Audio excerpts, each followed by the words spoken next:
Welcome to Sic'Em365 Radio. Purdy escapes, throws downfield, and intercepted. Jalen Barnes comes up with it. Their best cover corner has a broken thumb. Sic'Em365 Radio is presented by IdealMRI.com. High-quality MRIs for $497 or less. IdealMRI.com. Your health is important, so is your budget. Fourth quarter, Gaither right side, Kavion leans and scores!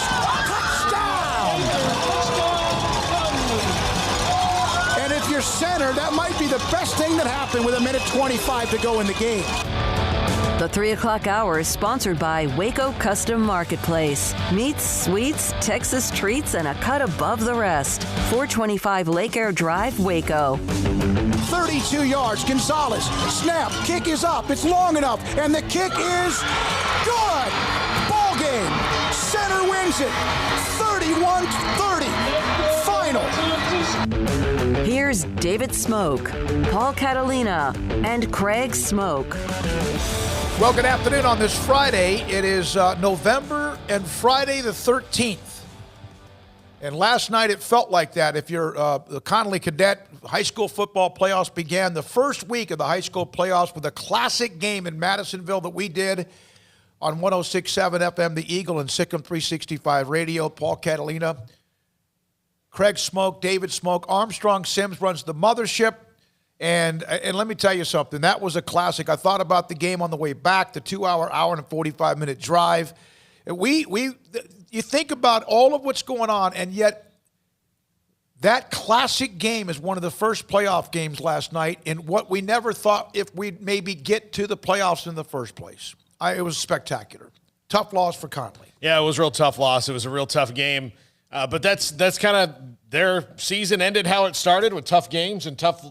You know, that's how they were. They played right up to, what you thought, and the little things kind of got them. But even still, it was a really good season, and I don't think they should at all hang their heads about it. Other teams had their seasons end last night. Some advanced into the second round. Some tonight have to win. For example, Midway and DeSoto. And Midway had a flare-up on the campus as far as they were concerned about whether they would have a chance to play. They'll play against DeSoto tonight, probably a little bit shorthanded. And so their season's on the line against a team that's a heavy favorite in DeSoto, but there's other games as well. And we have a story about Oglesby, the six-man team. First time they won a district championship, I'm being told, since 1983 or 84. Their head coach, Jeb Dixon, will join us momentarily. Craig, your thoughts about last night? You were right there, point blank, right there on saw it all field level. Yeah, well, I mean, I don't think everybody listening right now was likely tuned in last night. So if you don't know what happened, Connolly in their first playoff game, Falls walk-off field goal, 32-yarder from center. Connolly had taken the lead late, and, it was just a really back-and-forth affair, and, just a couple of plays made by center, and they're able to get into field goal position, and they're a team that doesn't even kick field goals. And yet that was what is going to send them to the second round of the playoffs, and it was an incredible game. Like I said, very back and forth. Connolly made a bunch of plays, but so did center, and they made just a couple more. But I actually just tweeted another thank you. I said to Shane Anderson, Connolly head coach, in the postgame last night how thankful we were. But, I mean, that was a thrill. I mean, we just did 10 football games. So, there's a lot of schools right now that are in the midst of wondering if their seasons are going to finish. Things are getting dicey with all the cancellations and things like that. And, I'd much rather Connolly's season continue and then be forced into a cancellation or lose in the fourth or fifth round of the playoffs. And who knows how far this team could go if they were able to get by last night. Sealy would be tough. And then after that, it gets super tough. But, for the way it started with some bumps in the road and some losses and kind of having to find yourself and do all that, I think Connolly did a great job, and that team started to take shape as the season went along, and they gave it all the effort that they had last night. So I just want to say thanks again to Connolly and Shane Anderson and Kavion Gaither and everybody for letting us be a part of the ride. Gut-wrenching. In 2 weeks, you have a game-winning or a game-tying field goal. You send yourself into overtime. You win it on the last play, 2-point conversion. Last night, you lose it on a clutch field goal from Luis Gonzalez of center. And they've got a running back in Keamadre Horace that has had a huge game. 31 carries, 253 yards, 3 touchdowns, cramped up at the end. They brought in the sophomore, very talented, T.J. Davis. But other teams advanced last night, and some will try to do it tonight as well. Well, center won because they're running back. Ultimately, their quarterback, he had the big throw at the end, which ended up being the difference maker, and he had like 1 or 2 early on in the game. But, I mean, for all intents and purposes, throwing the football was not the strong suit of any team last night. And, center just hit on a couple of them, and they got a big first down catch. That eventually led 2 or 3 plays later to that walk-off field goal from 32 yards, and it was tough. But this is that time of year, win or go home. So a lot of teams going home, and a lot of teams just trying to stay alive. And China Spring tonight, they'll play in that district. Salado will play in that district, but Gatesville and Conley are done. Is already moved on to the next round. I believe that's forfeited. So that's good for them. They were going to play Rusk, who they were going to be heavy favorites to. Thanks for the update on that. There's a few others of those games to get to as well. Yeah. Baylor tomorrow against Texas Tech, 3 o'clock kick. Our pregame will start at 1 o'clock here on Sic'Em365 Radio. Postgame with Drake and also JD. That will be as soon as that game goes final. And Paul Catalina, it seems like every Friday when we go into a game, we really don't know. Did last week help you feel any better, even though Tech is down? So is Baylor, about what you expect. And there's that Salado game, Craig. Thank you. Again, Rusk had to cancel because of COVID. It makes me feel like I was going to feel the best about Tech in the games in the remaining schedule, because Tech has been, if not as schizophrenic more than Baylor has this year. And Matt Wells does not really they don't really have an identity. I just don't know who they are. And now he's going to play both quarterbacks. I think that Baylor's one time that it worked. Grant Taft did it with Tom Mickey and Cody Carlson. Steve Spurrier did it with, I want to say, Jesse Palmer and Rex Grossman. And so he did it with them, and that worked for a little bit. But I don't think that there's a lot of cases in college football where running in quarterbacks and changing really works all that much, unless one of them's like kind of a gadget thing, like the belldozer kind of a deal. Let's throw that. Yeah, that's a unique, that's a specific. Let's throw this out there. 254-339-1122. Can you remember the best, no matter what level, of rotating quarterbacks? Sometimes each series. The Cowboys with Craig Morton and Roger Staubach, and eventually they went to Staubach. They ended up making a run to the Super Bowl. Best rotating quarterbacks, and how many of them actually work, and which ones do you remember? We'd love to get your feedback, your recollection on it at 254-339-1122. Bowman is dangerous, but he's also very reckless.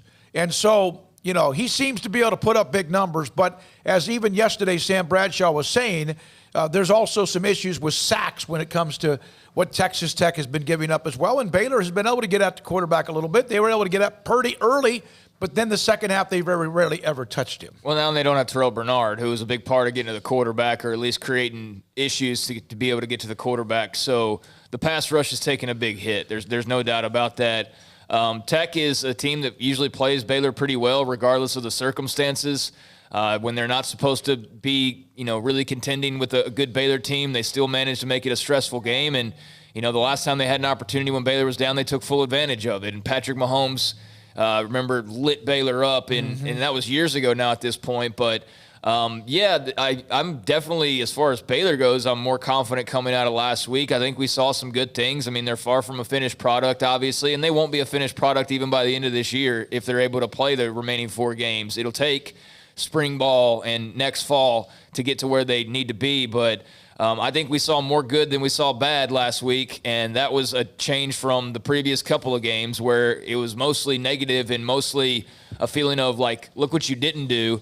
I mean, you can say that in some cases for last week's game, but there was a lot of, hey, look what you did do. And, my main concern is really the injuries, just kind of stacking up and not having not necessarily the available bodies, but the bodies that are ready and talented enough and ready to be thrust into action. The Quaylon Joneses and those types of guys. I mean, can they pick up the slack, I guess, is my question. And if they can, then I think Baylor's, got some good things in store, but this is a winnable game for sure tomorrow. All right, Texas Tech, Baylor at 3. Our pregame again at 1. Postgame as soon as it strikes 0. Drake and JD. Armstrong runs today's mothership as always. Craig and Paul, David Smoke. We're going to go rapid fire high school football. Mike Shields of McGregor. Chris Lancaster used to be a part of the Baylor football program. From Academy, after their huge win, they don't play till tomorrow. We'll hear from him. And then Jeb Dixon of Oglesby. Grayson Grunhafer today at 3:45. Don Williams from the Lubbock Avalanche Journal on Texas Tech at 4. We'll look at what happens with Vegas with Lee Sterling today, 4:25. High school with Temple and also and then also Riker. Their coaches, both Scott Stewart, Tyler Holcomb, Dave Aranda at 5. Art Strickland, who was at Augusta National, we'll have him today at 5:30, and we'll have an update of the leaderboard. 4 right now, tied for the lead at 9 under par. This is Sic'Em365 Radio. PettyClinicLowT.com. Dr. Kent Petty can help you become the high-performance man that you want and need to be. Whatever it might be when it comes to your energy, when it comes to how you sleep, the way you feel, and sometimes, yes, it can affect your sexual desire and even your also endurance.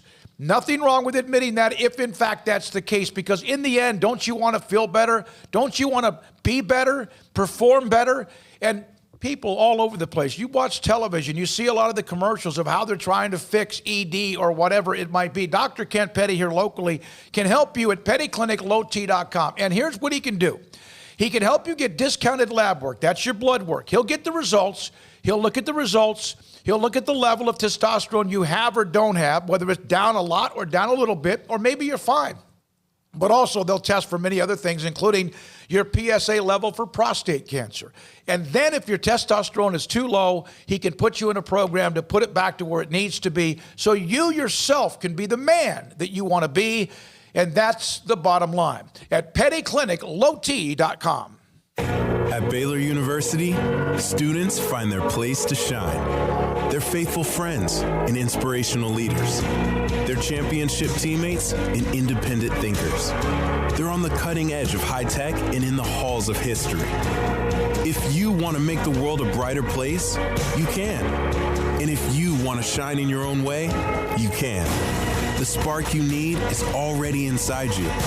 Bring it to Baylor, where lights shine bright.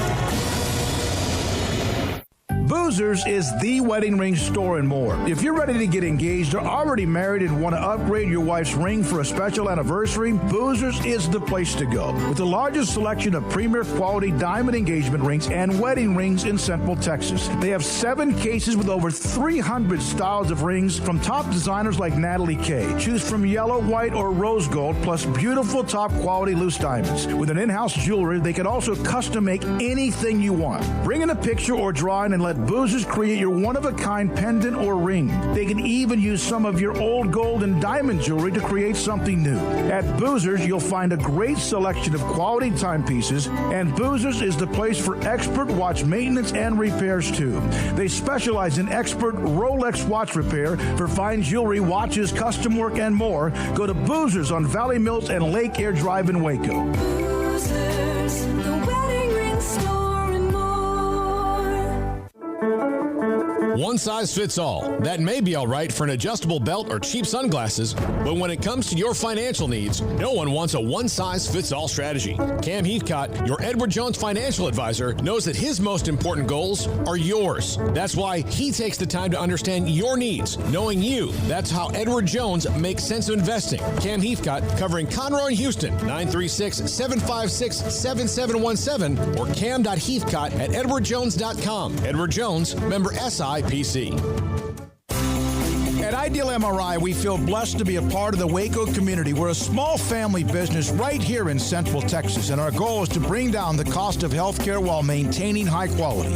At times like this, the cost of healthcare has never been more important, and unfortunately, significant illnesses and injuries still occur. That's why Ideal MRI is open and here to serve you through the difficult time. We offer premium MRIs just like a hospital with state-of-the-art technology and specialists, but you'll pay less.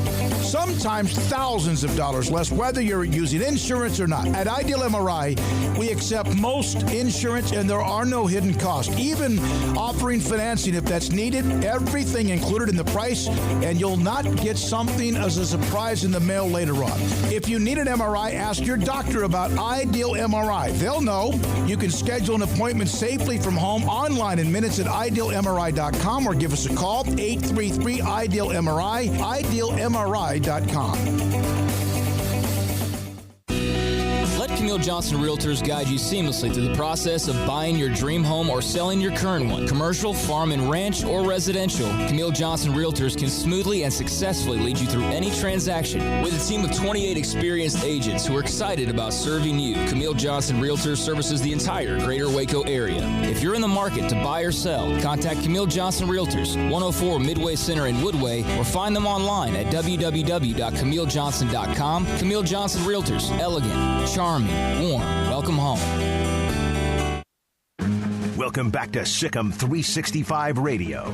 This high school football segment is sponsored by Southwest Sports Medicine.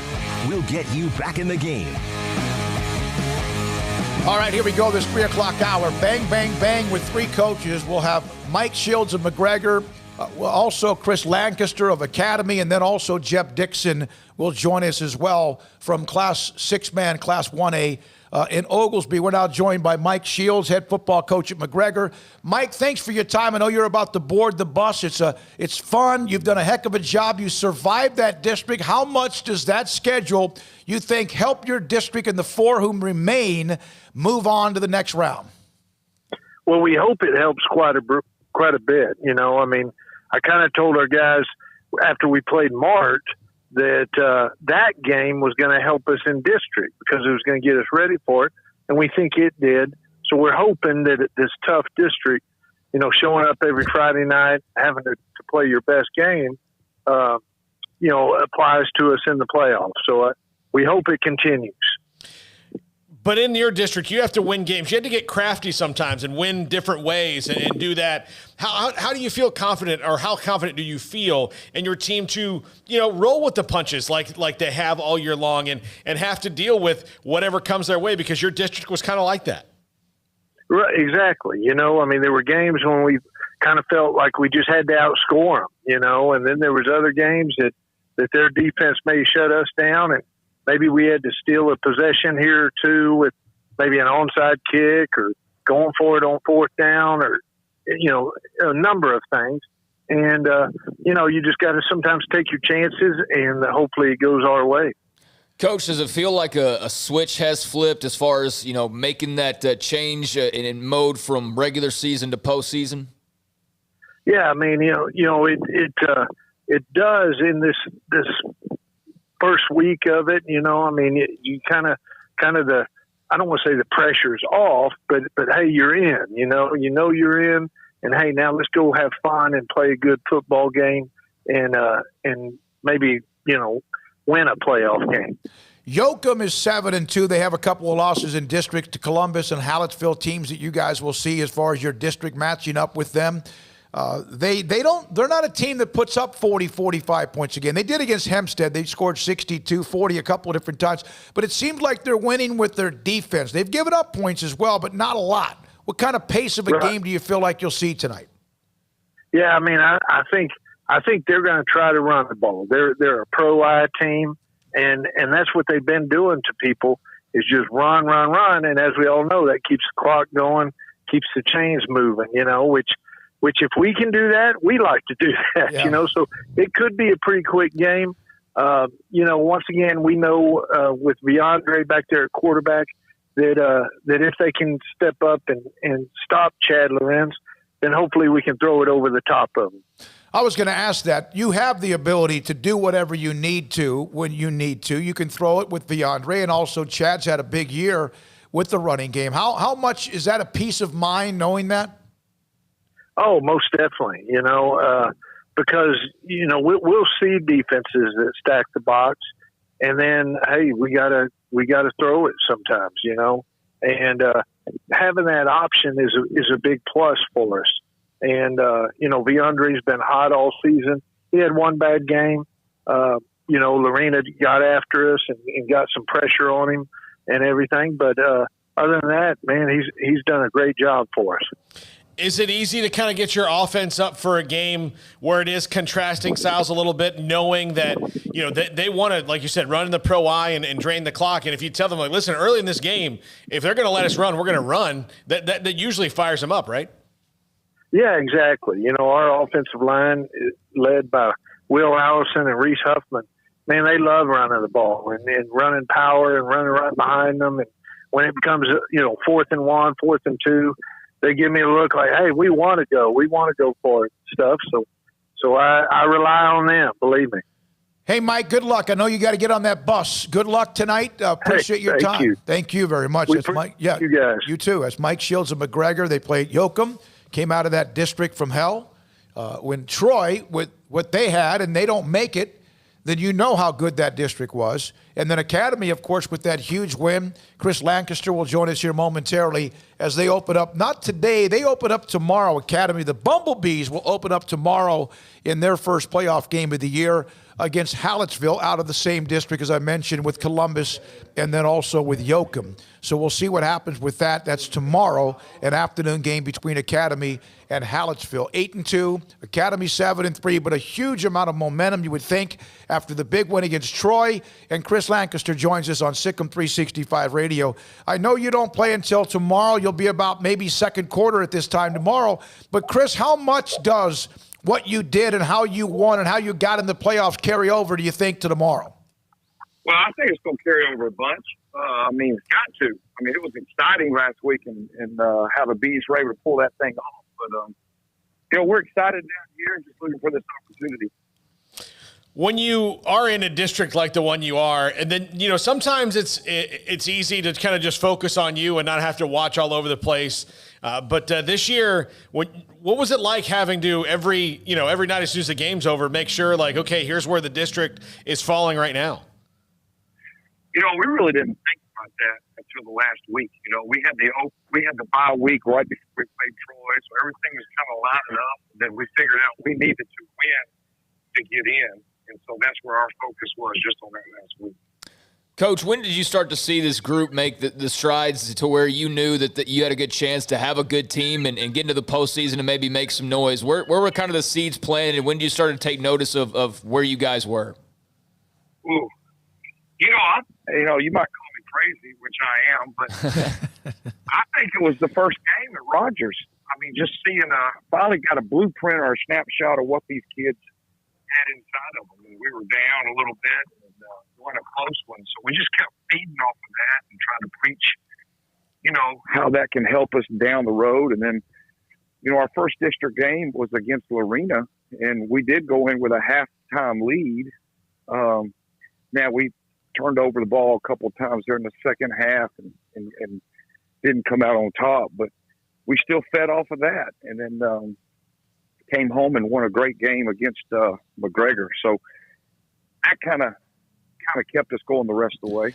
Your quarterback in Cephas, Colin, your wide receiver, had a huge game, caught 4 touchdowns this past week. You guys had some big turnover, scoop and score as well. Where is the passing game right now, and what does Hallettsville do defensively that makes you feel like maybe you could have some success? Well, I haven't found that success yet watching film. I'm going to tell you what, this Hallettsville team is pretty stout. Defensively, first of all, their D linemen, they look good. They got those legs where it looks like they're doing squats right now. Mm-hmm. They're strong. They put them on the offensive line too, and they got probably one of the best running backs in the state of Texas. I believe the young man is Jonathan Brooks, and he's already committed to UT right now. He's about 6'1", 190. They're going to spread you out and try to get him out in space. The quarterback's really good. He's got a good arm, so if you're sitting there trying to stop the run, they'll be able to throw the ball on you. So we're going to have our hands full. Hey, we're 4th seed. They're number 1 seed. We're underdogs by a bunch, I imagine. But you know what? You're gonna have to give my kids 4 quarters to tell us that we can't do it. So that's what we're looking for, that opportunity. Chris Lancaster, head coach at Academy, with us. They have Hallettsville. Brahmas came off a win against Hitchcock, 54-39. last week, and they ran the table 8-2, but in a district with Columbus, as I mentioned, and others. Anything else? Craig, Paul? No. Chris, the way that you guys have been able to get this program in position, this is an opportunity for you, too. You've taken over this position, this job at Academy. I think it's been nearly 15 years since they've won more than 7 games in a year. What would, being an upset or not, what would it mean to break that threshold and end that drought? Oh, it'd be awesome. It'd be awesome. I haven't even looked at all that. I did do a little bit of research, and I think in the last 34 years here at Academy, there's been 14 winning seasons. Mm-hmm. So, we're tickled to death where we're at right now, but we're not satisfied by any stretch of the imagination. So we got a lot of work to do. We got a lot of young kids that are just looking for attention, looking to get better.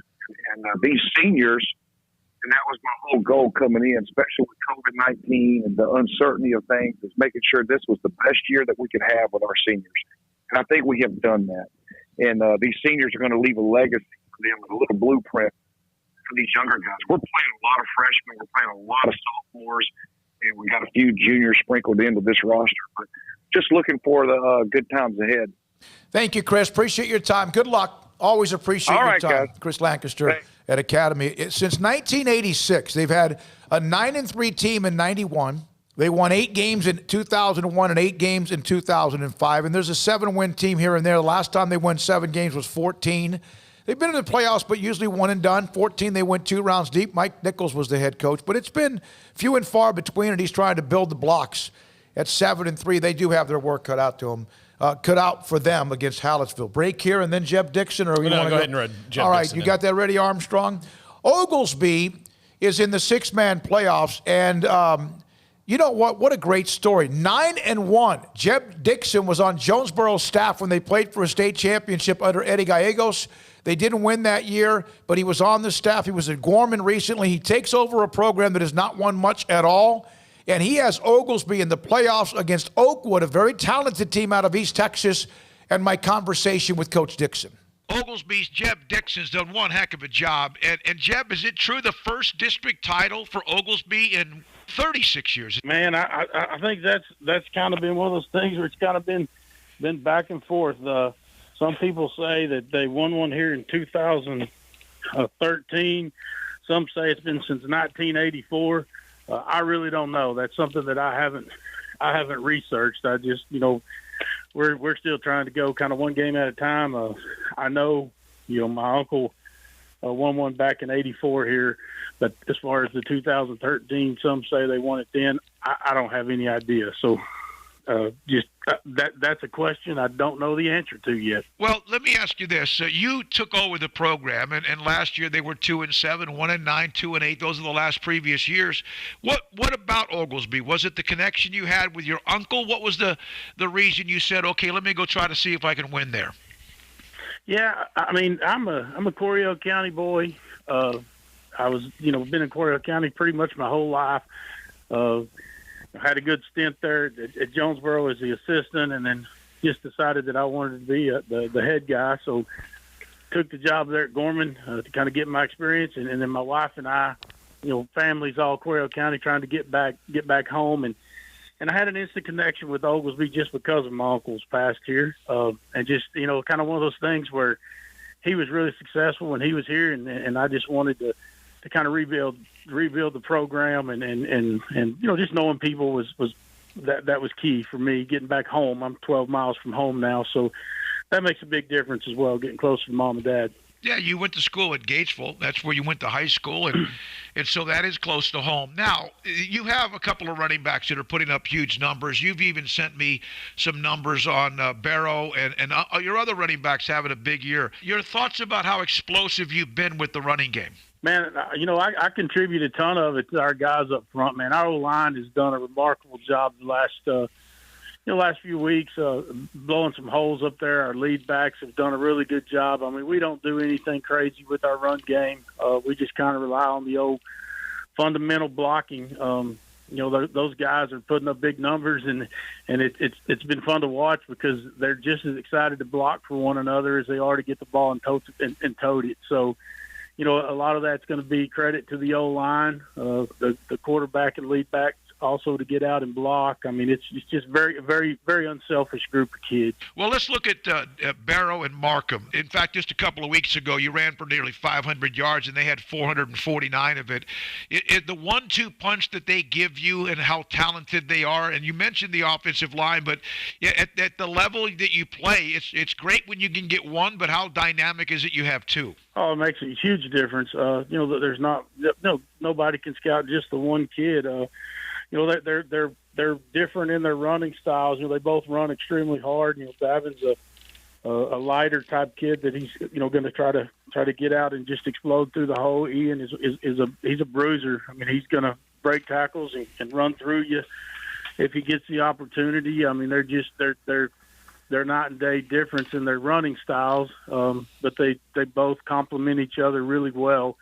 We got neither one of them are just crazy fast. Their vision is really good as far as how they see the holes open and develop. It's just they really complement each other well in their styles. You have Oakwood, and I know Paul Johnston. He's been around a while. I spoke with him a little bit earlier this week, and obviously they have a team that's kind of a younger team for them that they've had to kind of figure it out, but they're extremely talented.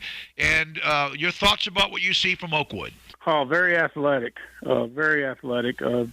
They are younger. They have a couple of kids back there in the backfield. Man, they're quick as a cat and very explosive when they get the ball. Up front, those guys do a good job defensively. They fly around, tackle well. I mean, this will be a really tough opponent. We're going to have to really do they're probably overall they're faster than us. We're going to have to do a really good job of just knowing our responsibilities and being very fundamental and making the plays we have to make. You're 9-1. You're 9-1, and you're playing this game, and obviously it's Oakwood and the district championship, whether it was 1-13 or 84, whatever, 85, 2000. Any of the years, how much fun is it right now, despite how everyone has to be careful? But are the kids, do you see joy in their faces? What's it like in Oglesby right now? Man, it is. It's awesome. The kids are having a blast. They're flying around on the football field. The community has showed up to back them tenfold. I mean, it's been unbelievable just kind of watching the community take off and support these kids, and then the kids. I mean, they're phenomenal. I mean, they're having the time of their life right now. I mean, some of these kids, haven't played, in the years past, and now they're out playing and they're selling out for each other. I mean, it has been. It's been one of my most rewarding years coaching. Just seeing the change in the kids, seeing the change in the community, and how everybody's kind of jumped on their back with them, and just it's been great. It's been really fun. I have a really young coaching staff, and so that makes it fun as well. And it's been. I can't have enough of good words to say about it, just because of I've enjoyed myself a ton, just being a part of it. That's Jeb Dixon, the head coach at Oglesby, and Oakwood is their opponent tonight. This is Sic'Em365 Radio. So that's Jeb Dixon, head coach at Oglesby, as they play Oakwood. I spoke with Oakwood's head coach, Paul Johnston. He's been around. I've known him for a while as well. He said they're kind of young. Oglesby, I got even Jeremy, I think it was, on the site, was excited about the fact we had Jeb on the show. So we went McGregor and Academy, and then six-man Class 1A with Oglesby. When we come back, we're going to hear from Grayson Grundhafer, but also an update from the Masters in Augusta, Georgia. Round 1 is over. A lot of guys finished up the round in the morning. Round 2 is in progress. Paul, Tigers got 2 bogeys after a birdie at number 2, but there are at the top of the leaderboard 9 under, 9 under, 9 under, and I'll come back and tell you there's 4 of them. Who that is, man, the response and the promotion that we had on Sic'Em365 was amazing. This is Sic'Em365 Radio. It's the holiday sales event going on now. Richard Carr, Buick GMC Cadillac. It's the most wonderful time of the year. Save big on all remaining 2020 vehicles in stock and incoming 2021 GMC Sierras, and Sierra is a truck that has it all.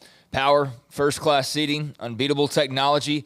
Sierra is the best truck on the road, and during Richard Carr's Holiday Savings Event, qualified buyers can unwrap $8,000 off of a 2021 GMC Sierra Text Edition Crew Cab at Richard Carr. You can also give the ultimate gift this Christmas with a Cadillac. Right now, save $3,000 and get 0% financing for 72 months on most Cadillacs in stock, which includes the XT4, XT5, and the XT6. You can let Richard Carr bring the Cadillac experience to you with test drives at your home or at your office. Maybe you're looking for a top-of-the-line midsize SUV? Well, the deals continue as Richard Carr is offering $7,000 off of GMC Terrains, $7,500 off of Buick Envisions. Test drive both and save big today at Richard Carr. That's just some of their samplings. There's more deals to take advantage of over at Richard Carr Buick GMC Cadillac during the holiday sales event. And at Richard Carr, they love their healthcare workers, military, and first responders. Right now, all of these valuable community heroes get GM supplier pricing on all cars in stock. And for every car or truck sold now, Richard Carr will donate a new bike to Toys for Tots Waco. So get yourself a great deal and give a deserving kid a bike this Christmas. It's a holiday sales event at Richard Carr. Get there now. Go to richardcarr.com or have them bring the test drive to you. How can we help you? That's a question we ask every day at American Bank. Hi, I'm President and CEO Dana Hassel. Our commitment to our customers is what drives us. It's why we've invested in new branch buildings and technology like ITMs that let you speak to a teller face-to-face from your car. It's why we work with local businesses, helping Waco grow and thrive. And it's why decisions about your accounts and loans are made here in Waco by people who know you. How can we help you? Find out at American Bank, member FDIC. Bird Culchin Ford has been in Waco since 1936.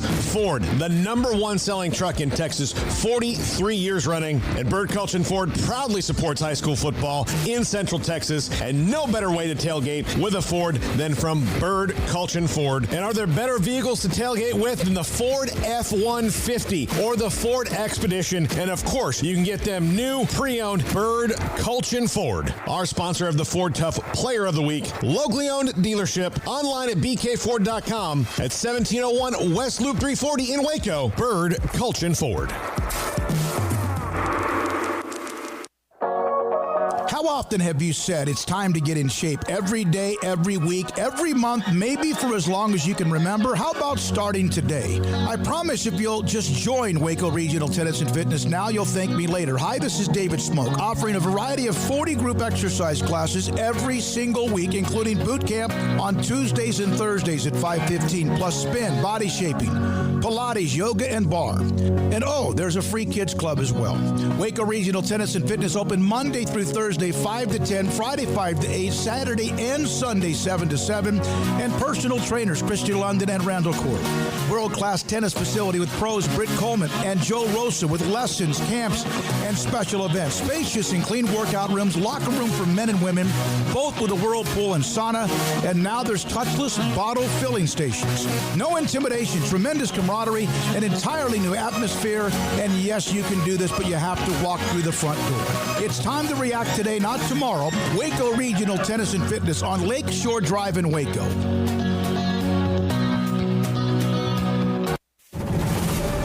MP Electric has developed a quality-oriented electrical contracting service in more than 20 years in the industry.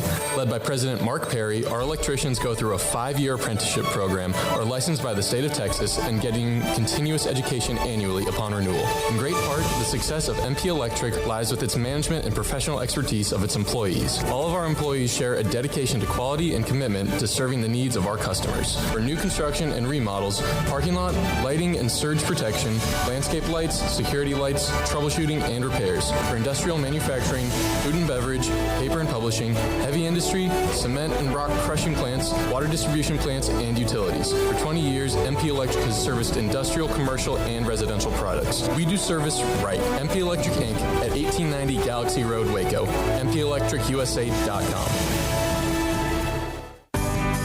Texas Farm Bureau Insurance in McLennan County takes pride in backing Central Texas football. Our agents would like to help with your insurance needs. Call 254-772-8090 for an agent near you. Stepping into the boots of a U.S. Army officer can add confidence and leadership skills to your son or daughter's career path. See all the things they can achieve in our boots at GoArmy.com. U.S. Army Waco Recruiting Company, 254-598-8131 or 254-776-1543. Welcome back to Sic'Em365 Radio. It's time for our weekly segment with Grayson Grundhafer of Sic'Em365.com. Brought to you by Pioneer Steel and Pipe, where customer service is their main focus, and best in metal, steel, and pipe for large or small projects, with 2 locations in Waco and Bryan. Family owned and operated since 1943. There are 3 stories pinned in the premium section of Sic'Em365.com with Grayson Grundhafer's signature all over it. Recruiting notes: offer extended, the 2021 offensive lineman with Baylor connection. The week of November 9th, the recruiting thread and also the gray area. Offers rising for defensive end prospect. Dead period to be extended. Plus what he and Craig do. Trust the podcast up there as well. Grayson Grundhafer joins us on Sic'Em365 Radio. So has it, you think about it, a month from now is National Signing Day.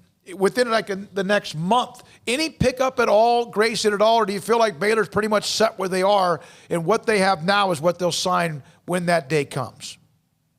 Well, you know what, Smokey? You would have thought maybe a week ago it just seemed like Baylor was kind of in a stagnant phase as far as recruiting goes. They were kind of happy and content with the class that they had. But this week definitely changed some of those things. As you saw, some of the guys that have been talked about a ton on the board, Fort Bend Christian Academy, offensive lineman Remington Strickland, he got an offer yesterday. And the day before, Pasadena Sam Rayburn High School 2021 defensive end Jalen Samuels also got an offer. So you got 2 guys in the 2021 class who got an offer within the past few days. And that's huge because Baylor has not put out a 2021 offer since Ryan Lingyell, the Dallas Jesuit offensive lineman, got an offer, and we all know what happened with him. He's now in Baylor's 2021 class. So the Bears have been pretty stingy with their offers, but 2 of them this week to some 2021 talent. Grayson, have you seen any more negative fallout from the start so far this year? Nothing yet, honestly, guys. I think the rest of the class seems to be pretty locked in based on what I've seen so far. Now, I will say Hal Presley, who decommitted a couple weeks ago, he ended up committing to Auburn a couple days ago, which really isn't a surprise. He was kind of trending in that direction after he decommitted from Baylor. Baylor will still be recruiting him, though. But other than that, I have not heard much. It seems like everyone's pretty locked in with the program and the coaches and the relationships. So until something changes, I guess everyone seems to be pretty locked in. Grayson, on the 2022 class earlier this week, I know they've been, steadily making offers as far as that goes. But what do you know about Omari Evans, the wide receiver from Shoemaker High School? And the reasons he's of interest is he's a local guy in our area. And, this program, going back to the last 3 years of Matt Rule, they don't really throw a lot of offers around Waco, Temple, Killeen. There's been the Ashton Logans from time to time, but it's kind of rare to see a Killeen offer. So what do you know about Omari Evans, if anything? Yeah, it was a pretty cool story this week to see him get an offer. He's one that Baylor had been talking to for a while. And as y'all know, and as I know as well, Shoemaker's having a pretty good year this season. And so I think they're kind of getting some notice for sure in the area.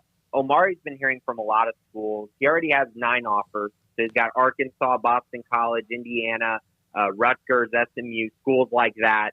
And, of course, now the Baylor offer. And he is listed as a wide receiver, but I do believe Baylor is recruiting him as a cornerback specifically. I think he could play defensive back, could play safety, but I think cornerback is where they like him. But the thing that makes him unique is last year he played a lot of quarterback for Shoemaker.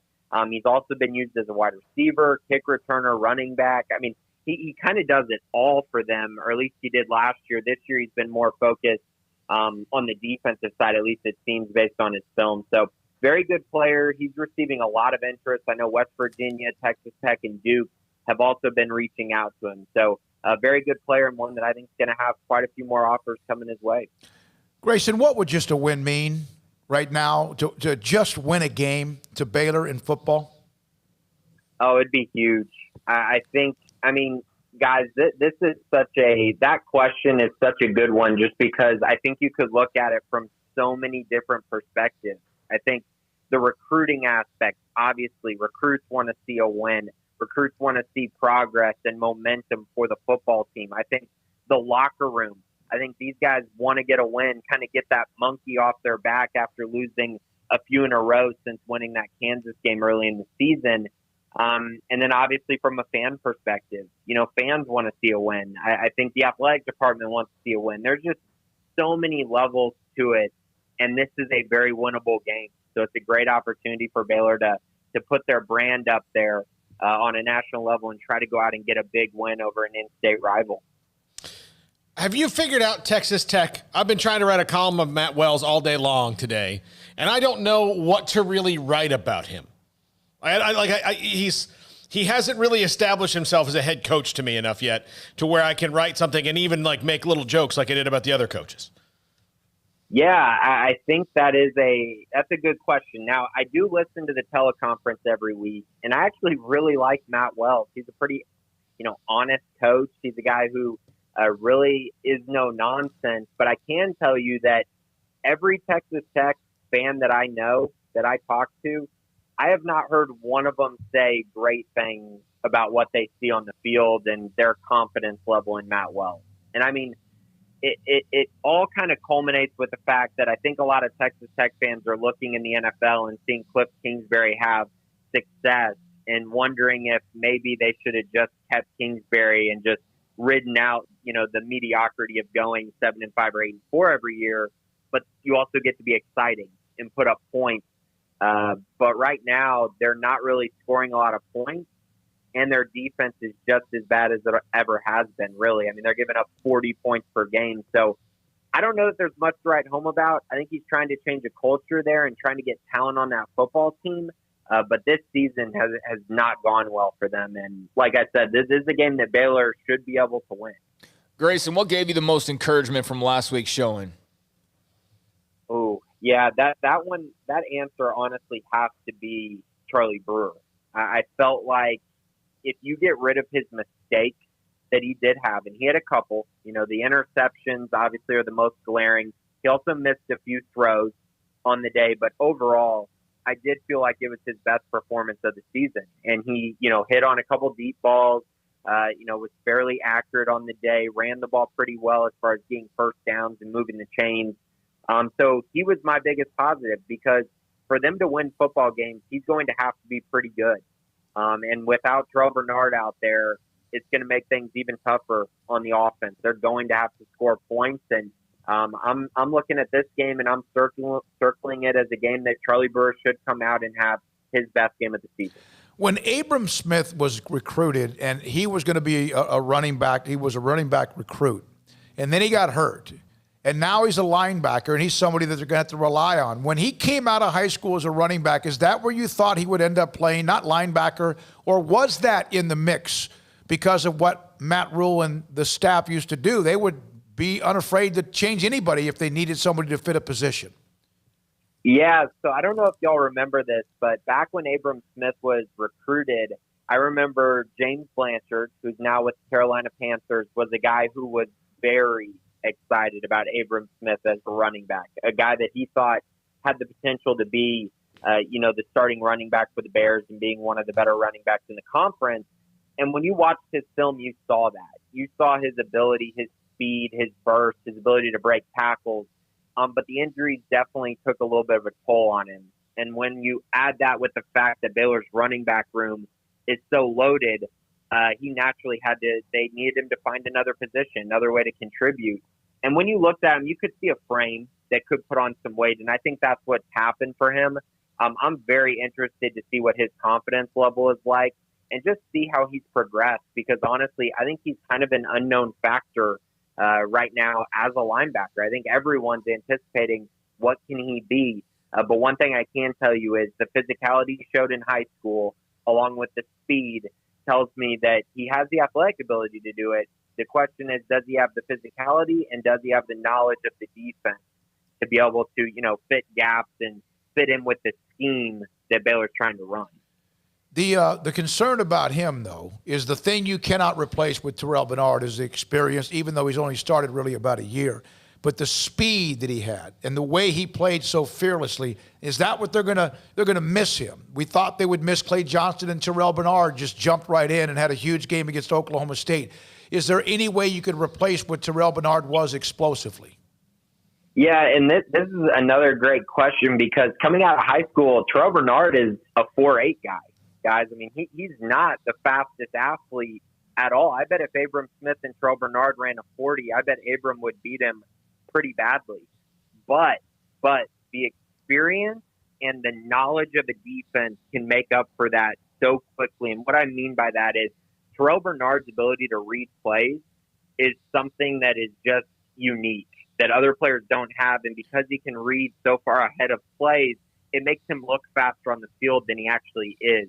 I do think he's gotten faster since he's gotten to college, but he's not an elite speed guy, but he is a guy that just reads and diagnoses plays so well. I mean, he's very fun to watch, and that I do think, and I agree with you, is the biggest area that they're going to miss him, is just that the instinct that he possesses because he's played so much football.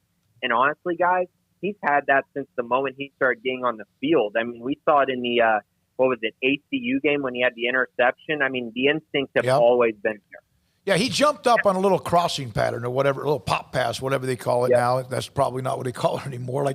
But he jumped up early on in his career. I remember he grabbed it out of the sky or on a little quad. Anything else, Greg, for Grayson? No. I think we pretty much covered it all between the podcast and this segment. And yeah, I think I'm good. What was the give me an idea, you guys, a little bit of what was the number one or two topic other than what we've talked about from the podcast? Anything that maybe we didn't touch on? No, I mean, I don't believe so. I mean, we kind of just went over, the Big 12, the small Big 12 weekend upcoming, and mostly just kind of looked back and looked forward, which is what we typically do each week. But I can't think of anything that was outside of really those lines that we discussed. We had plenty to talk about with last week's game and this week's game for sure. Yeah, it's amazing that they won't play at home again until what is it? When's the next home game? They're Kansas State. Next week. The 28th. So they had 2 weeks. Yeah. Yeah. So there's 2 more weeks. It's going to be 35 days in between their last home game and the next one. Mm-hmm. I think that's what Seth Russell said to me and Elliot Coffey in the press box the other day. It was 28 from the other one to that one when they played TCU. Brutal. That's what it is. It's brutal. Yeah. And, the other thing about that, too, is with that game on the 28th, you want to go into another 2-week stretch of not playing off the heels of a loss and being 1-5. I mean, I think that, just a win in general is important. But, Grayson, to be able to head into an open week, and then you've got K-State, who I'm going to say 2 weeks out is a team that's the next best beatable or the next most beatable of the remaining schedule. So you get a win against Tech, and then you get a couple weeks to actually build off of that. I think that would be huge for this team. For sure, and I think that if Baylor comes out and beats Tech in this game, I wouldn't have any problem thinking that they could go out and beat Kansas State at home. I think Kansas State's pretty good, but again, freshman quarterback, they've shown some struggles after getting, absolutely destroyed in Morgantown a couple weekends ago. So, yeah, you're right. I mean, if they can get some momentum, they could win 2 games in a row here. And who knows that you got the 2 Oklahoma schools to end the year. Maybe you're able to jump up and just have an amazing performance and beat one of them. Probably not the most likely situation, but I do think it's possible based on the way we've seen Baylor's defense play. Yeah, they need to win this one. They need to win one before they even think about those. But Grayson, great stuff. Thank you as always. Grayson Grunhafer puts a lot up in the premium section with us on Fridays, puts up a lot with us on Fridays at 3:45. In the 4 o'clock hour, we're going to hear from Don Williams. He covers Texas Tech for the Lubbock Avalanche Journal, 425 Lee Sterling. Then also Temple and Riker coaches Scott Stewart and Tyler Holcomb today in the late part of the 4 o'clock hour. Art Strickland will join us from the Augusta National and the Masters at the 5:30. I'll replay Dave Aranda. Paul, we have to take a break here. No, we have to. Oh, Lord. Well, it would not be the weekend, and he may have already started the weekend early. Go ahead. Hey, West Texas is a place where a dinosaur can roam freely. There's a lot of space out there. T-Rex, thanks for waiting here on Sic'Em365 Radio. Hey, gentlemen. How y'all doing today? I hope y'all doing good. I just landed in this desolate hellhole called Lubbock, Texas. I try to stay out of this place. I would have worn a mask whether it was COVID or not, because you got to watch out for the Raider rash. Exactly. I just, I got a feeling every Friday when I go, when I hit the road and I'm going down to the game, whether that's Waco or middle of nowhere, Texas. So, but I really got this feeling. I think this team, they learned something last week. They actually saw what happens when you come out of the, out the gates firing. And then, and they know how to come out. So they know how to play. And then they also know how to play in the fourth quarter. So I think this is the game where they put it all together. But, win or lose, we're going to ride it out. This ain't 2017. It's a whole different ball game. There's a lot of things that ain't in our control. But, there's just – I want to see tomorrow. I want to see that fight. I want to see him come out again. And I want to see him play an entire 4 quarters. Win or lose, I want to see 4 quarters. I highly believe we can beat this Tech team. They're clearly not a good team this year. Like Grayson said, those people were fighting. But try to get on my Uber. But all I know is that the Baylor Bears is going to win tomorrow, whether that's 2-0 or 38-36. It doesn't matter. The prophecy is going to be fulfilled, and we're going to party in Lubbock tonight and just pray for my soul, because I really don't want to catch anything in this town. That's all I got to say. Well, then don't go anywhere. Then just stay in your hotel room and have fun. Don't go and get contact by anything. I know that's impossible to ask you that. It's impossible. Well, he didn't listen to you because he hung up up himself. I'm with him, though. I mean, I'm picking Baylor to win this game tomorrow, and, the only hesitance that I have is just simply the injuries. Bernard in particular, that's the one that makes me go, I'm not so sure how they fill that void. But outside of that, I've seen nothing from Texas Tech to make me go, yeah, they're definitely winning tomorrow. I mean, I guess my only other delay in just being 100% about this would be the fact the game is in Lubbock, although the crowd won't be quite the same. So, the opportunity's there for this team. We've talked all about it. We've heard Randa say, everything under the sun about, the trials and tribulations they've been through and everything. They just got to go play. That's what I said last week. That's what I'm going to maintain the rest of the week. Go play, get better every week, and then eventually those building blocks, much like during 1-11, turn into 7-6, and then you hope turn into 11-3, and then you hope turn into 14-0 at some point. Yeah, it's a frustrating team because you don't know. I don't think they could have won every game. I know that when you're down 30-0 against TCU, even though they played so poorly in the first half and lethargic, they're probably a 3-2, 2-3 team. Go out and get a win. Beat Texas Tech, because if you don't beat Texas Tech, you're looking at the possibility, you're right, even with K-State coming to town eventually, boy, you're finding yourself looking on the outside. And they're not going to. They're right now, what they have to do is win out to finish above 500. That's not going to happen. That's not breaking news. That's not going to happen. Just try to put something into it that makes it look respectable if you can. And really, how important is the overall record this year anyways for anybody? I don't think any of us are going to be, reciting the records this year for most teams. Unless you're a Clemson or someone like that. I know they just lost, but unless you go on some magical run in the playoff, everybody's going to have some scars on the record. I'll tell you, one of the things that I've come to notice here in the last couple of days in particular is if you're a team that's struggling and in transition and and kind of a coach that wants to clean house, but a lot of times you can't because you're worried about it. You know what? Go ahead and do it. Yeah. Because especially if you're a new coach and you want some of the dead weight off your team, go ahead and tell them. Like, transfer portal's open, It may not be your decision. They might be. But even still, go ahead and do it. Yeah. And try and reinvent your program, because you've got this. This is a mulligan year for, like, from Alabama on down to whoever the worst team is. It's a mulligan year for everybody. Yep, I agree. We'll update the Masters in the 4 o'clock hour. Don Williams will join us from the Lubbock Avalanche Journal. Let me just give you the 4 who are tied for the lead. I know we're up against a break. Abraham Answer, Cameron Smith, Justin Thomas, and Dustin Johnson. That's a pretty nice foursome at 9 under. Cantley, these are the ones done. M. Willett, there he is again. Tommy Fleetwood and Justin Rose, they're all done at 8 under, and then 3 at 7 under par. Tigers 4 under. He's through 8 on the front 9. Phil Mickelson shot 5 under for 2 rounds. Good for him. And Jimmy Walker's right on the cut line, +1 through 10. We'll update him and much more. This is Sic'Em 365 Radio. Waco Custom Marketplace. Man, what a place. A butcher shop and a bakery. Back in the day, you had an old family-owned grocery store. That's what they are. That's who they are. That's what the Bauer family has at 425 Lake Air Drive in Waco.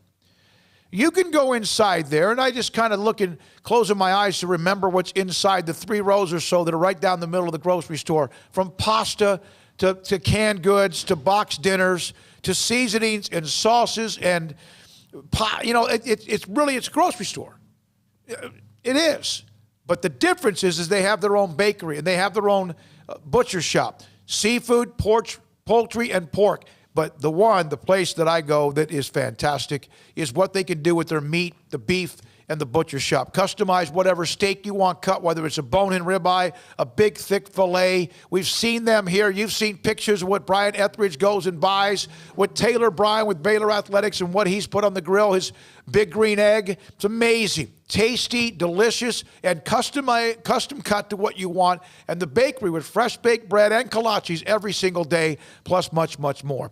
Waco Custom Marketplace, your hometown grocery store, 425 Lake Air Drive in Waco. And you can look online at wacocustommarketplace.com. Southwest Sports Medicine and Orthopedics, the team physicians for Baylor Athletics, specializing in diagnosis and treatment of any and all sport-related injuries, celebrating over a decade of service to Central Texas. They tackle all surgical and non-surgical problems that arise from an active lifestyle. Trust the doctors that Baylor trust, and when injuries sideline you, don't wait for Monday. Join us at 8:30 on Saturday mornings for a post-game injury evaluation clinic. Southwest Sports Medicine and Orthopedics. We get you back in the game. Texas board-certified personal injury trial lawyer and Baylor alum David Willis and Baylor alum Parker Willis are ready to help if you or a loved one has been wrongfully injured in an auto accident, SUV rollover, industrial accident, 18-wheeler crash, or were seriously injured by a defective product or recalled drug. Call them for a confidential and free case consultation at 1-800-GOT-HURT or visit them at texastriallawyer.com, principal office in Houston, Texas. Hey, this is Bryce Petty, former starting quarterback and 2-time Big 12 champion, and I know firsthand the importance of being in top shape both on and off the field. So listen up, men. If you're feeling beat down day in and day out and looking for that high-performance edge that separates the men from the boys, then look no further than the Petty Clinic Low T in Waco. Petty Clinic is a comprehensive men's healthcare clinic with an atmosphere catering to men. Board-certified Dr. Kent Petty has a special interest in offering the highest quality medical care to men of all ages. Some of the services offered include screening and treatment for low testosterone or thyroid, infertility, high blood pressure, diabetes, high cholesterol, sleep apnea, while offering comprehensive wellness exams and complete men's health lab panels. High performance men, remember, it's not just a Petty thing. This is Bryce Petty, encouraging you to reach out and Google search Petty Clinic Low T or go to pettycliniclowt.com and get your complimentary lab screening today.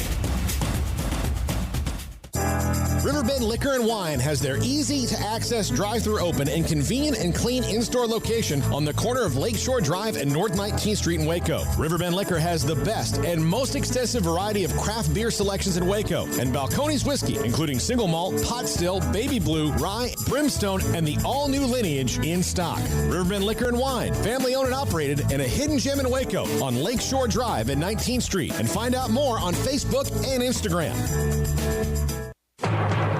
The Black is back. It's the Black Friday sales event at Allen Samuels. Get special holiday deals on the truck of your dreams, like a brand new Ram Lone Star Crew Cab with special factory discounts and financing, or grab hold of the Swiss Army knife of SUVs, Jeep Gladiator, and head for holiday adventure. The Black is back. The Black Friday sales event from Allen Samuels, your friend in the car business.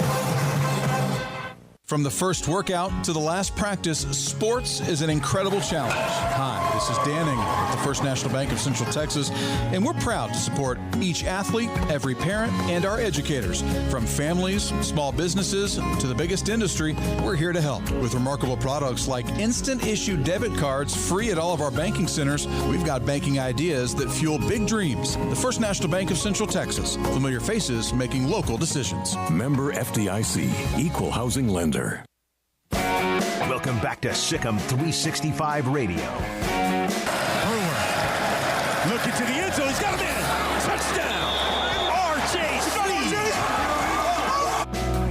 The The 4 o'clock hour is sponsored by Boozer's Jewelers, the wedding ring store, specializing in custom jewelry and repair, all in-house. Now here's David Smoke, Paul Catalina, and Craig Smoke. All right, here we go. Texas Tech Baylor tomorrow, 3 o'clock at Lubbock. Both teams desperately need a win. Both teams need a win. Baylor coming off the loss in which they played their perhaps best game of the year against Iowa State, but fell short at the end. What was it, Craig? 38-31 was the final in that game when Brewer's pick ended the game? Yeah. Texas Tech, of course, also themselves coming off the loss. They lost to TCU 34-18. And we're now joined by Don Williams of the Lubbock Avalanche Journal here momentarily to discuss the Red Raiders. We'll get into the fact that they might be looking at two different quarterbacks. We might be talking about a team that is badly, they need a win as much as Baylor does as well. Don, thanks for your time as always from the Lubbock Avalanche Journal. So what is the story about the possibility that they might go with the two quarterback situation tomorrow? Well, I think it's a case that you've had neither guy really assert himself. Both guys have, their stats are pretty similar for this year. Both guys have thrown for about 900 something yards. Both have been okay, but nobody's really taken a job and kept it. And so I don't know. At this point, neither one of the two has really played that much better than the other. So, and I really thought that a week or so ago, I thought going back to Bowman might be the better option, just because he's a little bit more of an experienced quarterback and had a little bit more of a track record and a resume. But they're wanting. They need to do something to get the offense going. Last week they started with 5 3-and-outs and had 5 sacks in the first half, and we're just going nowhere. And so we'll kind of see when they run out there tomorrow. I don't know exactly what to expect, actually. Don, a year and a half or so into Matt Wells, where do you grade him so far? It's not been as good as what people obviously were hoping or expecting, and they kind of both Kirby, Okut, and Matt Wells made statements on the front end that people are kind of using to hang them now. Kirby said that Tech football has been elite and will be elite again, and so fans have are throwing that back at him. And Matt Wells, when he took the job, said, "This is not a rebuild. This is not a rebuild. This is a reload." And obviously, fans are remembering that and saying, "If this is just a reload, then why was it 4-8 last year and 2-5 this year?" And so, the big issue that this team has had, or one of the biggest issues, was inability to win close games. I mean, 6 times in the first 15 games under Matt Wells, Tech had a lead at the end of the third quarter or later and lost the game, which is almost incomprehensible and hard to do. And so, it's been, you can't really say it's average because, you're talking 6 wins and 13 losses since he's been here. And that has led to folks wanting the coaching change already. I don't think it'll happen this offseason, particularly with the financial situation that Tech is in, like so many other schools. But it could be a case where you could see, I think, some staff changes this offseason, maybe some coordinator changes, because it hasn't been great on either side of the ball. And special teams have been a disaster. Well, Don, one of those phases defensively, what have the Red Raiders shown you through these first few games? Who are the standouts, and what's kind of the theme of the defense, so to speak? I think the best phase of their defense is their linebackers, linebackers and lately cornerbacks. They lost Jordan Brooks, was a first round draft pick. And I thought there's no way linebackers could be better this year, but I think as a group, they've been playing good football. They brought in they brought in some experienced guys. Got grad transfer, a JUCO transfer from Kansas, Krishan Merriweather, who's been leading them in tackles. Colin Schooler was a really high-profile grad transfer from Arizona, who has been a key addition for them. Brandon Randall from Michigan State, another grad transfer. And so, their linebacker unit has been pretty solid, and they've gotten good play out of DeMarcus Fields, their senior cornerback, who's the most experienced guy really on the team in terms of career starts. And Zach Pearson, the other cornerback, who's a grad transfer from Penn State, transferred here last year. He's been a real ball hawk. Had a fumble return for a touchdown against West Virginia, had a blocked field goal return for a touchdown against Iowa State, had an interception in the end zone last week against TCU, and so he's been a real bright spot. So it's kind of, so I think, one of the things that they're better at this year defensively is last year they gave up a ton of big plays in the passing game, and they've not been nearly as vulnerable to that this year. But they've also had an inability a lot of times to get stops in the fourth quarter when games were on the line. The Texas game was a notable example of that, where they led that game by 2 touchdowns late in the fourth quarter and wound up losing in overtime. Kansas State game was another example. Led that game in the fourth quarter, gave up a couple of touchdowns afterward.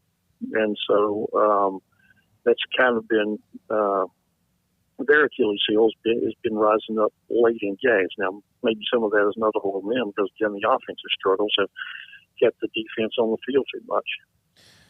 It's like if Baylor would have won the game in Morgantown, and that game was obviously very winnable for them. But if in fact you look back at that, maybe they're 3-2 now. I don't know. Maybe they're still who they are with one more win. What would this team in Texas Tech look different had they been able to finish the game against Texas?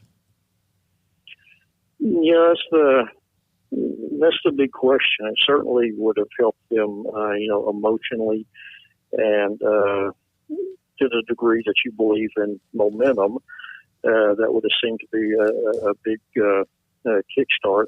Certainly could have been a signature win for Matt Wells.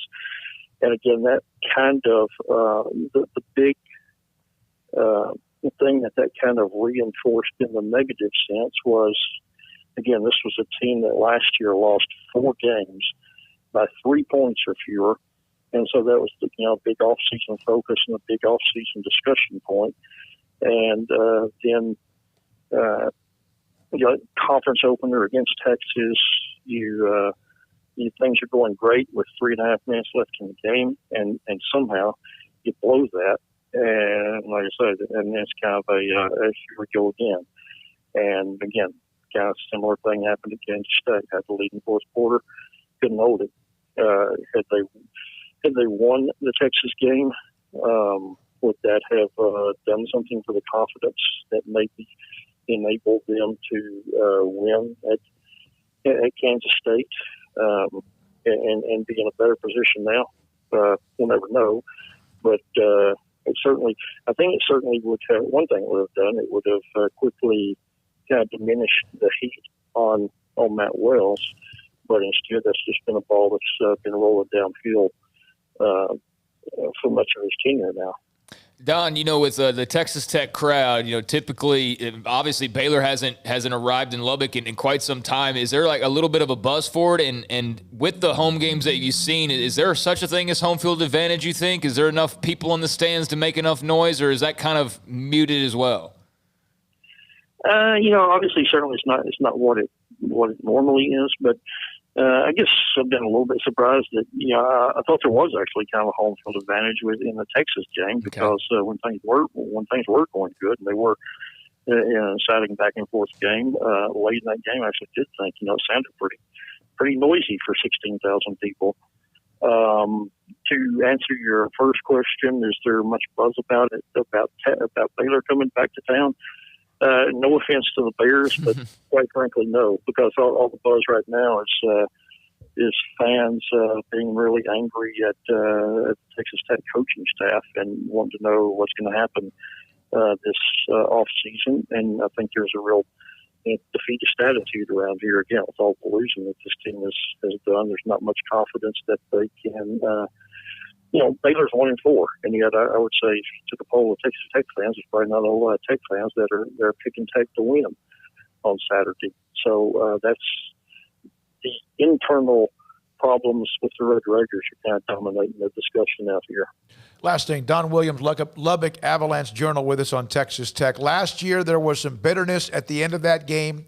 There was the butt fumble that could have ended it right there, or at least Texas Tech would have been in great shape. The call went against them. Kirby Hocutt was fined. It was kind of a 48 hours after that, even for 2 or 3 days. Anything that has even been brought up from that this week at all? Or is it, like you said, everything's just about neither team's not very good right now? Yeah, kind of the same thing. Not much about that has come up this week. I asked one of the players about it, and they said, we all know what happened, but really, he said there's not been a lot said about it. I think I think again it's another situation where if this were a big game, if Baylor were 4-1 instead of 1-4, and if Tech were 5-2 instead of 2-5, then I think we'd probably be hearing a lot about how last week's game ended. But now it's really not really been much of a storyline or talking point at all out here this week. Yeah, they both have their own problems. Worried about what happened maybe 12 months ago. Don, as always, thank you, sir. Appreciate your time. Good luck tomorrow. You betcha. Always good to hear from you guys. You take care. That's Don Williams, Lubbock Avalanche Journal, with us to talk about Texas Tech and Matt Wells, 2-5, Baylor 1-4. Both coaches, teams, everyone, fan base, whatever, need a win. Well, it sounds like a lot of similarities to the Baylor fans, it is. And kind of the talk about the program at times. Though I don't know though. I'm obviously sitting here as somebody who kind of puts out some of those thoughts and whatnot, and I'm far more positive on Baylor than it sounds like Tech fans are on Tech. Matt Wells is in a dicey situation already. He had what was that decision he made a couple of weeks ago that he got roasted for? What was it that he did? They played Oklahoma, did they not? Yeah, but there was a sequence, and they decided to punt, or I can't remember now. But he got raked over the coals for that decision. That's just missing from my memory right now. But anyways, there's not a lot of confidence and optimism in him at the moment. I've already started to hear the Sonny Dykes talk. He would make a lot of sense at Texas Tech, obviously, and I'm sure there'd be a lot of others, but Cliff Kingsbury made the right choice. I know that much. He's living it up in the NFL and in Arizona with Kyler Murray, and 5-3, having a pretty good year. And, when he was at Tech, it was a struggle. So, and he didn't have a whole lot of talent, but it was a bit of a struggle. So, we'll see what happens. But earlier this year, the Big Ten had cancellations, right, because of COVID. Mm-hmm. Nebraska wanted to play a game, remember? And what happened? They were thrown into the dungeon. Yeah. So what happened in the Pac-12? So every other conference is making the Big Ten look silly. Kevin Warren really is going to have to eventually kind of answer for this because of the leadership he's displayed here. So the Pac-12, who does everything the Big Ten does, right? That's what they do?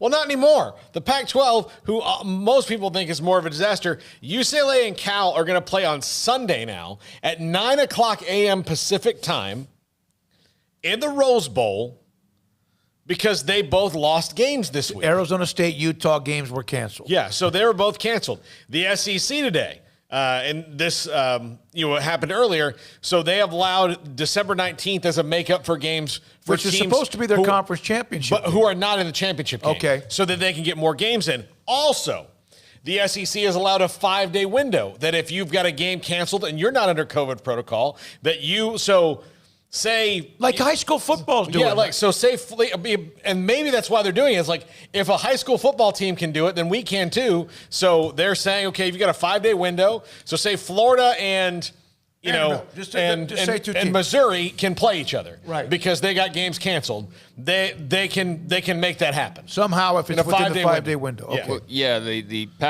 SEC though, they don't schedule games if you're not scheduled to play. No, they're not going to make up a new game. But this game is the Pac-12, Arizona State and UCLA, or Cal and UCLA. They weren't scheduled to play each other, right. So this is a completely new game. And this I'm fine with that. No, yeah, I mean, I'm just saying though, that's the difference between them and the SEC. Is the SEC isn't scheduling teams that you weren't already scheduled to play, but the Pac-12 is in this instance, and I guess part of the reason was Cal's only got 6 games, and if they didn't play this weekend, that's 2 of the 6 that they weren't going to play. So they're just trying to get as many, I guess, of those 6 any way possible as they can, and it's that time where we're in this stretch of a lot of cancellations and a lot of movement and delays and stuff. So it'll be interesting to see how this continues to play out. All right, that's Don Williams coming up. Lee Sterling, what does Vegas have to say? Kind of a parse schedule in a way. We'll look at what he says about Baylor and Texas Tech. The NFL Cowboys have the weekend off. The Texans are playing against the Browns. All of that and more. Sic'Em365 Radio. Allen Samuels, Dodge Chrysler Jeep Ram Fiat, a Customer First Award of Excellence winner. And, oh, by the way, Allen Samuels, DCJ.com. If you don't want to go by the dealership, you're a little bit worried about getting out, they're still doing everything they can to make sure that everything is disinfected, social distancing, and all you need. But here's what they have, whether you go by the dealership or whether you look at it online.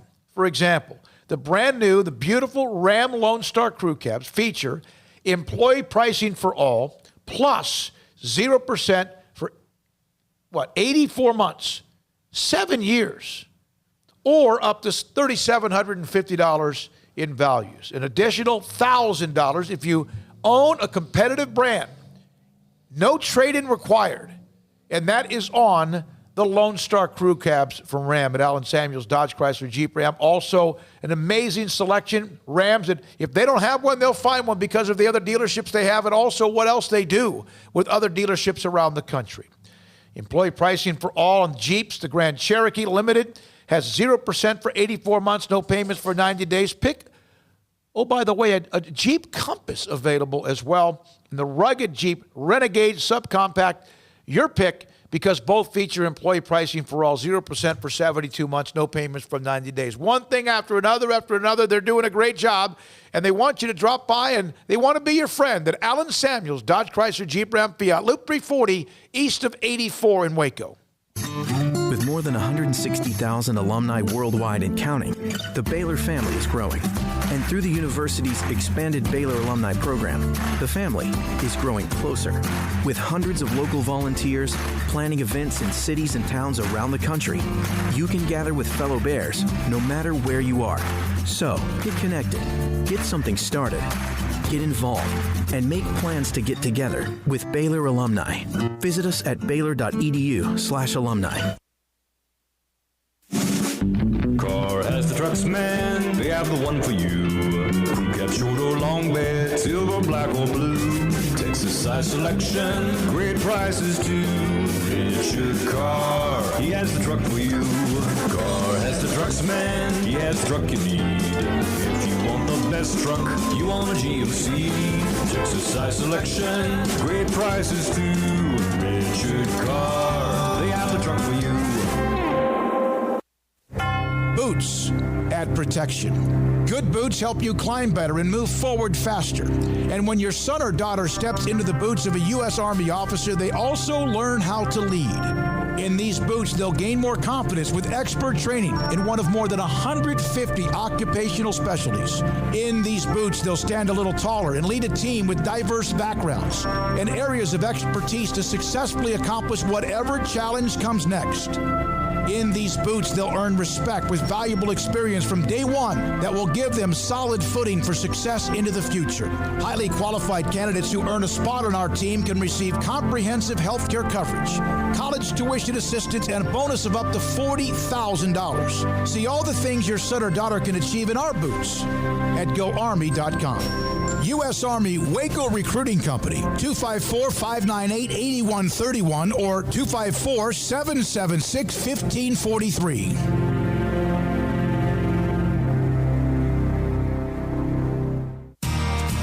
Edward Jones become one of the biggest financial service companies in the world? By not acting that way. Financial strategies, one-on-one advice, it's a big difference. And that's why Brad Wilson, your Edward Jones financial advisor, makes sense of investing. Experience the difference for yourself. Brad Wilson, 250 Sharon Drive in Woodway, 254-776-4337. Edward Jones, member SIPC. Boozers is the wedding ring store and more. If you're ready to get engaged or already married and want to upgrade your wife's ring for a special anniversary, Boozers is the place to go. With the largest selection of premier quality diamond engagement rings and wedding rings in Central Texas. They have 7 cases with over 300 styles of rings from top designers like Natalie Kay. Choose from yellow, white, or rose gold, plus beautiful top quality loose diamonds. With an in-house jeweler, they can also custom make anything you want. Bring in a picture or drawing and let Boozers create your one-of-a-kind pendant or ring. They can even use some of your old gold and diamond jewelry to create something new. At Boozers, you'll find a great selection of quality timepieces, and Boozers is the place for expert watch maintenance and repairs, too. They specialize in expert Rolex watch repair for fine jewelry, watches, custom work, and more. Go to Boozers on Valley Mills and Lake Air Drive in Waco. Boozers, the wedding ring store. Welcome back to Sic'Em365 Radio. The Sic'Em365 Radio app is sponsored by Alan Samuels Dodge Chrysler Jeep Ram Fiat in Waco. Your friend in the car business at Loop 340 and east of 84. Come by. Let's be friends. One note, Jimmy Walker, Baylor's Jimmy Walker, just eagled 15 to get the 2 under par. The cut line right now is an even, so that's a big deal. And we'll continue and following what's going on at Augusta. Rahm and DeChambeau's trying to get to the cut. He just got the 1 over. He's in a great shape for basically a wedge on 13 after he bombed it over the trees. And then there's college and pro football, of course, this weekend. Lee Sterling, ParamountSports.com. Last week, 3-2 in the games that we discussed. And here we go. And Lee, thanks for your time. And how about the Indiana Hoosiers and Michigan State? Yeah, it's going to be a crazy week. I don't know if you guys just saw this news. So the Arizona State game was canceled. We had Utah and UCLA canceled, and the Cal game was canceled. So they're going to mix and match. Cal is going to play UCLA on about 2 hours' notice. Did you see that? Yes, sir. We just mentioned that. Isn't that great? Love it. I love it. Love it. That's what college football should be. I'd love to see the scouting reports that they put together in a couple hours. They'll be like, okay, they normally run a 4-3 defense. We need to look out for that. This kid, let's line up and play. So here's 2 teams that are going in different directions. Michigan State. When you used to think of Michigan State, you thought of Tony Mandarich. You thought of big offensive line. You thought of a tough front seven. You thought of big backs like T.J. Duckett. Right now, Michigan State, they can't run the football. Their identity was pound. They used to come right at you, but they've only run for 59, 60, and 126 yards in the 3 games. That's bottom 10 in the country. They have no identity. Now, it's strange watching a left-handed passer. I mean, I'm always evaluating quarterbacks, and it looks like they throw the ball weird, but Michael Penix is really good. He's putting the ball right where it needs to be. He's red hot. I don't go against hot quarterbacks almost ever. And their defense, even though not great, they're +6 in turnover ratio after 3 games here. I'm taking Indiana. I'm going to keep riding them one more week. And this is what's fun. A week like this week, not much going on in the Big 12 and some cancellations. So we're going to take a look at some different teams. I like the Hoosiers. Let's keep riding them one more week, 40-20. All right, Lee, Florida and Arkansas. This is the Felipe Franks Bowl. Yeah, so Felipe, his redemption tour. Different quarterback. And here's why I give Arkansas a good chance here. They're catching Florida off beating Georgia for the first time in 4 years. Felipe Franks learning to throw the ball away. He used to throw the ball up when he was in trouble early and often and get in trouble. And his team had to pay for it many times, and that's probably one of the reasons he lost the job. But he's finally learned that.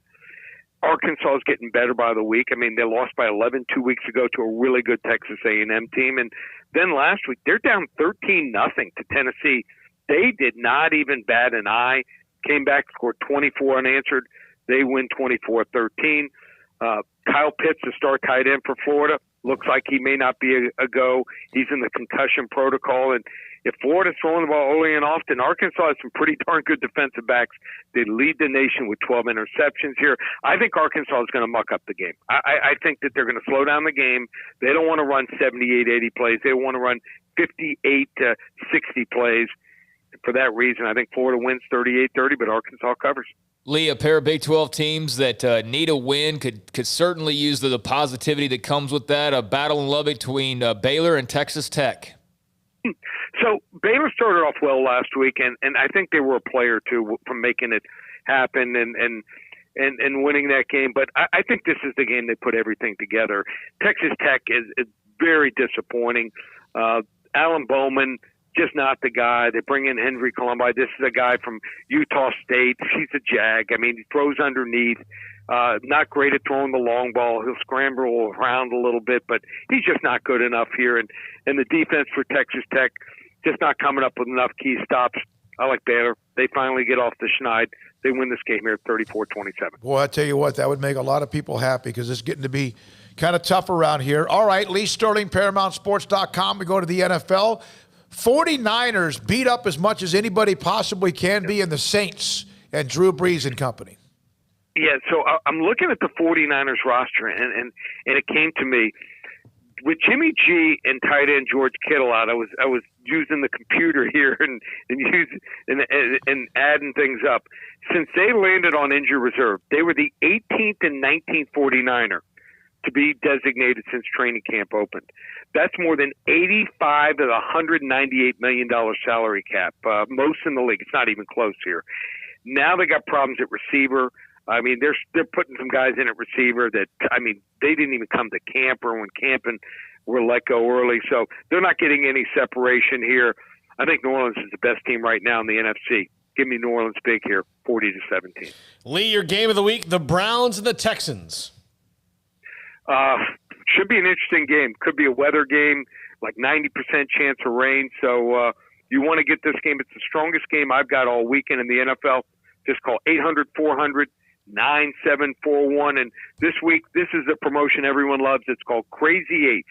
It's 8 games combined, 4 in the college, 4 in the NFL. It's an instant download. So as soon as you purchase it, window pops open with all 8 games.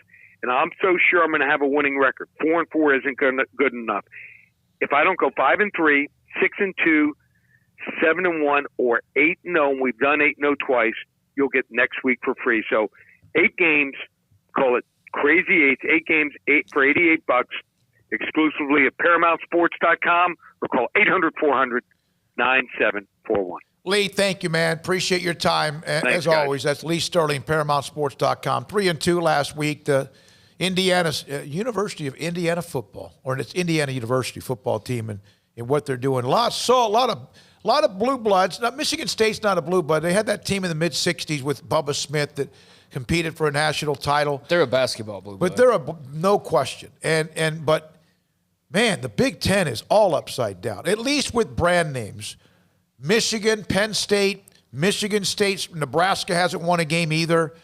Some of those are just flailing right now. Ohio State's fine. And Ohio State's doing just and absolutely fine. And Wisconsin's just hoping they might play again. Ohio State is, I mean, they might, outside of Bama, Clemson, they are, I'd say, the next, most elite, just never have seemingly any fall-off type of program that there is out there. To go from, the coach that is, whether you like him or not, Urban Meyer, who's, one of the greatest of all time, to Ryan Day. It's like OU with Lincoln Riley, except for almost even at a higher level. So, they're a fun team to watch. They got, Texas kids like Garrett Wilson. They're fun to watch. But I am going to be fascinated by the Justin Fields versus Trevor Lawrence arguments because I think those are going to become increasingly hot topics. And, kind of Trevor Lawrence is sort of the foregone conclusion, but Justin Fields is really good, man. If you asked me, like, which one I'd rather have, I'd say yes. Yeah, I'm not gonna it's such an impossible choice. They're both really, really good. Well, either one of the others, I don't think they'll break ahead of them. But the kid from North Dakota State and the kid from Brigham Young, they're both making a push here. There could be, and again, we always do that with quarterbacks. If they, walk and chew gum and they're big, But they're not going to bust in front of those two, are and they? this to me isn't even Peyton and Ryan Leaf, No. because Ryan Leaf we kind of heard about later on, like as it was coming out. This is to me one of the better quarterback arguments that you've ever had going in, and they both have big arms. They're both Fields is a little bit more mobile than Trevor Lawrence, but Trevor Lawrence can get away. That they both have that same kind of leadership quality. Right now, if I'm Kirby Smart. And, of course, Justin Fields' situation was a little more layered than just leaving and go start because of Jake Fromm. But I'm Kirby Smart. I'm lamenting everything that happened at Georgia because I think Justin Fields is the difference in Georgia being who they've kind of always been and Georgia legitimately winning the SEC because they he's were that good for again, without him. They're good without him, but he's 2 years ago, didn't they play for the national championship? He was on that team, though. He was the backup quarterback. That's right. He was That's the when he backup quarterback on the team. So, okay, but so they don't have Justin Fields. If they have Justin Fields right now, and Ohio State, we saw how good they were. And Ohio State would probably have Baylor. somebody that's just as good, or not. I mean, that's as effective as normal for them. But that's who what would I be think their Georgia quarterback needs. if he wasn't there? It wouldn't be Burrow. It wouldn't have been Burrow. Who would Ohio State's quarterback be if it wasn't Justin Fields? Because I'm sure they have it's 3 going to be or the kid 4. from. Well, I mean, I don't know their whole roster and who they had and all that, but they did have the kid from Texas that transferred. Baldwin, yeah, Matthew Baldwin. Oh, the kid from Lake Travis. Yeah, and then they had they've had their own juggling act as far as that sort of goes. But now Justin Fields is really good, and none of these guys are like. As far as the Lawrence and Justin Fields thing goes, I would think maybe Fields is a little bit of a better runner, but he's not like some superb dual threat. He's a thrower, man. Yeah. He's gonna throw the ball around. He's not a typical college dual threat quarterback. So it's going to be about their passing when you start to compare the two more than anything. And so they're kind of similar in that regard more than they are dissimilar. But yeah, we've heard about Trevor Lawrence and Justin Fields ever since they were in high school, and here they are 3 years later. And it's going to be a fascinating debate. But Zach Wilson's really good at BYU. Trey Lance, obviously is kind of like the unknown known that people are excited about. But, yeah, as far as those two go, I'd be happy with either one for my team. Now, the Masters, they have blown the horn, I believe, and the players can finish out the hole they're on. Some of them are on 9 or 10, and some of them are on Amen Corner. In fact, on what might be 15 or 16, wherever. We'll have Armstrong. We have a break here, and then we come back with the high school coaches. Is that right? Yeah, we got about like. Do I have time here to do the? Let's spend some time. Now, Jimmy Walker, I mentioned that eagled 15 to get to 2 under par. Phil Mickelson by today. I thought that was a great story. Mickelson's like 60 now. Shot 5 under through 2 days. Let me give you an updated leaderboard. And I'm not going to go over everybody. I'll go over just some of the bigger names, some of the names that we all drafted as well. Answer Cameron Smith, Justin Thomas, and Dustin Johnson have been 9 under for most of the afternoon. Nobody has caught them. Patrick Cantley in the house at 8 under. John Rahm is 8 under on, I think he's 13. Justin Rose in the house at 7 under. Hideki Matsuyama's on, I believe, 14 or 15 at 7 under par. Oosthuizen 7 under through 12. Yesterday's leader, Paul Casey, well, he was when we left. They eventually had some people catch him. 7 under par. He's played well, but flat today. In fact, he's 1 over today at 6 under. I'm going to get screwed by Tyrell Hatton again. Yep, Koepka's 5 under, shot 69 today. I'll tell you a couple of stories. Schauffele's 5 under. He still has a pretty much almost the back 9 to play, or his last 9 to play. Tiger, 4 under. And he was 5 under, had a couple of bogeys. Then he did come back, and I think he birdied. It might have been number 8. It was number 8 on a good chip shot. He's 4 under through 9. I think he's actually maybe on 10 or 11 right now. Rory McIlroy, it's an interesting story. Shot 75 yesterday. He's never won the Masters. That's the only one he hadn't won in the Grand Slam, the career Grand Slam. He shot 66 today to get himself right back in it. Remember what Rob Bolton said about Corey Connors, and then yesterday he played poorly at 74. He's now 3 under for the tournament. Webb Simpson 3 under on the course. Let's see. Adam Scott, 2 under, finished for the 2. He's finished through 2 rounds. Ian Poulter, 2 under. He's on his back 9. 2-time champion Bubba Watson finished 100th for the weekend. He'll make the cut. Tony Finau's on the edge, 1 under par through 10. That's one of my favorite dudes right now. I love Tony Finau. Colin Morikawa, even, and through 2. Jimmy Walker is that right? It showed, that doesn't, no, he eagled 15. That's not updated. So there's a few of them. Justin Spieth is right on the edge at even par. Jordan's brother? Jordan's brother, Justin Spieth, excuse me.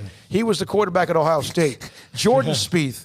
God, these eyes. Bryson DeChambeau. You're blaming your eyes? You didn't know one Jordan's over. name? He was 2 over. He won over. He just birdied, I think it was 12. And he bombed it on 13, and he had a pretty short birdie putt up, or an eagle putt uphill. So he's going to probably end up, because where he's going to be at 13, eventually tomorrow morning, he'll play 15. Matthew Wolff, is that who's that yours? Armstrong? Yeah, I've got our leaderboard up here. I'm going to have two guys. I'm going to have two guys miss the cut. Matthew Wolff is 3 over. He's done, so I'm done. Because the projected cut is even. Well, then I'm done too. Tyrell Hatton is not going to make the cut, so Craig, you're out. And Craig's got DJ. Jason I'll never Day, pick him again. Jason Day is walking on that line. Yeah. Paul, you need him. He's still got like 9 holes left. So, Rob Bolton and Smokey, you're looking pretty good. Yeah, I got Ron, Hideki, JT, and also Tiger. Tiger made me a little bit nervous. But, okay, so that's where we are. Those are most of the names, and that's the Masters update. 439 brought to you by Cottonwood Creek Golf Course. Thanks to head pro Kenny Duron. Anything else, Paul, to get to? And then we go to the high school coaches coming up in a moment. 5 o'clock, we'll have Dave Aranda, Baylor head football coach, and at 5:30, Art Strickland on the Birdie Fest at Augusta National. And this is Sic'Em365 Radio. Riverbend Liquor and Wine, a hidden gem in Waco, Lakeshore Drive at North 19th Street. Look, it's the weekend. If you're looking to get some, say, craft beer, they've got an excellent selection. Just go in, check out that walk-in fridge. They're awesome. If you need a recommendation on wine, they can do that. If you're in a rush and just know exactly what you want and want to pull through the drive-through window, it is, believe me, they will match your enthusiasm and expediency. They'll get you what you need and get you on your way. If you want to know more, check out Instagram, check out Facebook. They got lots of stuff up on those 2 social media platforms that you can see everything you want to know about their store. Riverbend Liquor and Wine, Lakeshore Drive and North 19th Street, a hidden gem in Waco. Born in Waco, Brotherwell Brewing exists to serve the Central Texas community with locally crafted beer of the highest quality. They want to bring Central Texas closer to the brewing experience so everyone can enjoy well-made beer as much as they do. For 2.5 years, they've been bringing high-quality beer to Central Texas at their location on Bridge Street in East Waco. And this football season, you need to stop by on game day for curbside pickup or stop by their tent next to Sic'Em365 at Brazos Parking for your pregame refreshment. Brotherwell Brewing believes in community and bringing people together to enjoy products made in their community. So for your game day, whether it's a tailgate or at home, stop by Brotherwell Brewing for high-quality craft beer made right here in Central Texas, 400 East Bridge Street, and check them out online at brotherwell.com. Ideal MRI is a small family business right here in Central Texas. We're open to support you while lowering the cost of healthcare bills. When you need an MRI, ask your doctor for an Ideal MRI. Visit us at idealmri.com or call us at 833-IDEAL-MRI. You want to know why Stonewood Dental is so successful? Listen to what happy customers have to say. Pleasant. It's different than any other dentist office. I really feel like they care.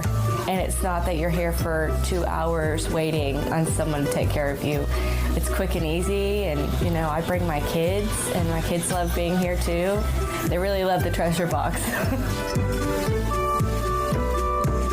Staff is really nice and accommodating, real friendly. You feel more like home. It's not sterile looking. Everybody has their own personalized rooms with decorations and decor, and they'll even have a blanket for you when it's cold. I've recommended people to actually come here, and they are patients now. I really love it here. It feels like family. Learn more, stonewood-dental.com.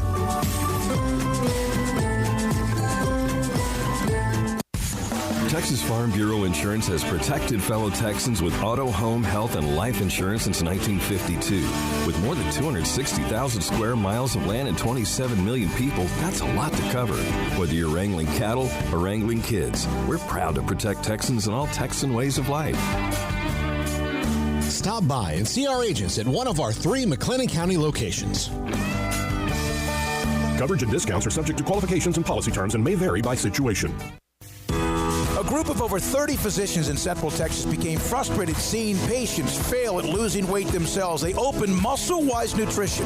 We've seen too many patients suffer from complications of obesity. Patients who have tried countless do-it-yourself diets, which often results in 25% of the weight they lose coming from muscle breakdown and muscle loss. We needed another approach, so we opened Muscle-Wise Nutrition. This is a coach-managed diet program to lose substantial weight, targeting fat while sparing muscle. Dieters are seen weekly by a coach who performs detailed body composition analysis. Please email us at Sic'Em365 at MuscleWiseNutrition.com, and one of our coaches will contact you promptly to get you set up for our free educational seminars. Lose weight by losing fat and sparing muscle. Start Muscle-Wise today. Contact us at Sic'Em365 at MuscleWiseNutrition.com.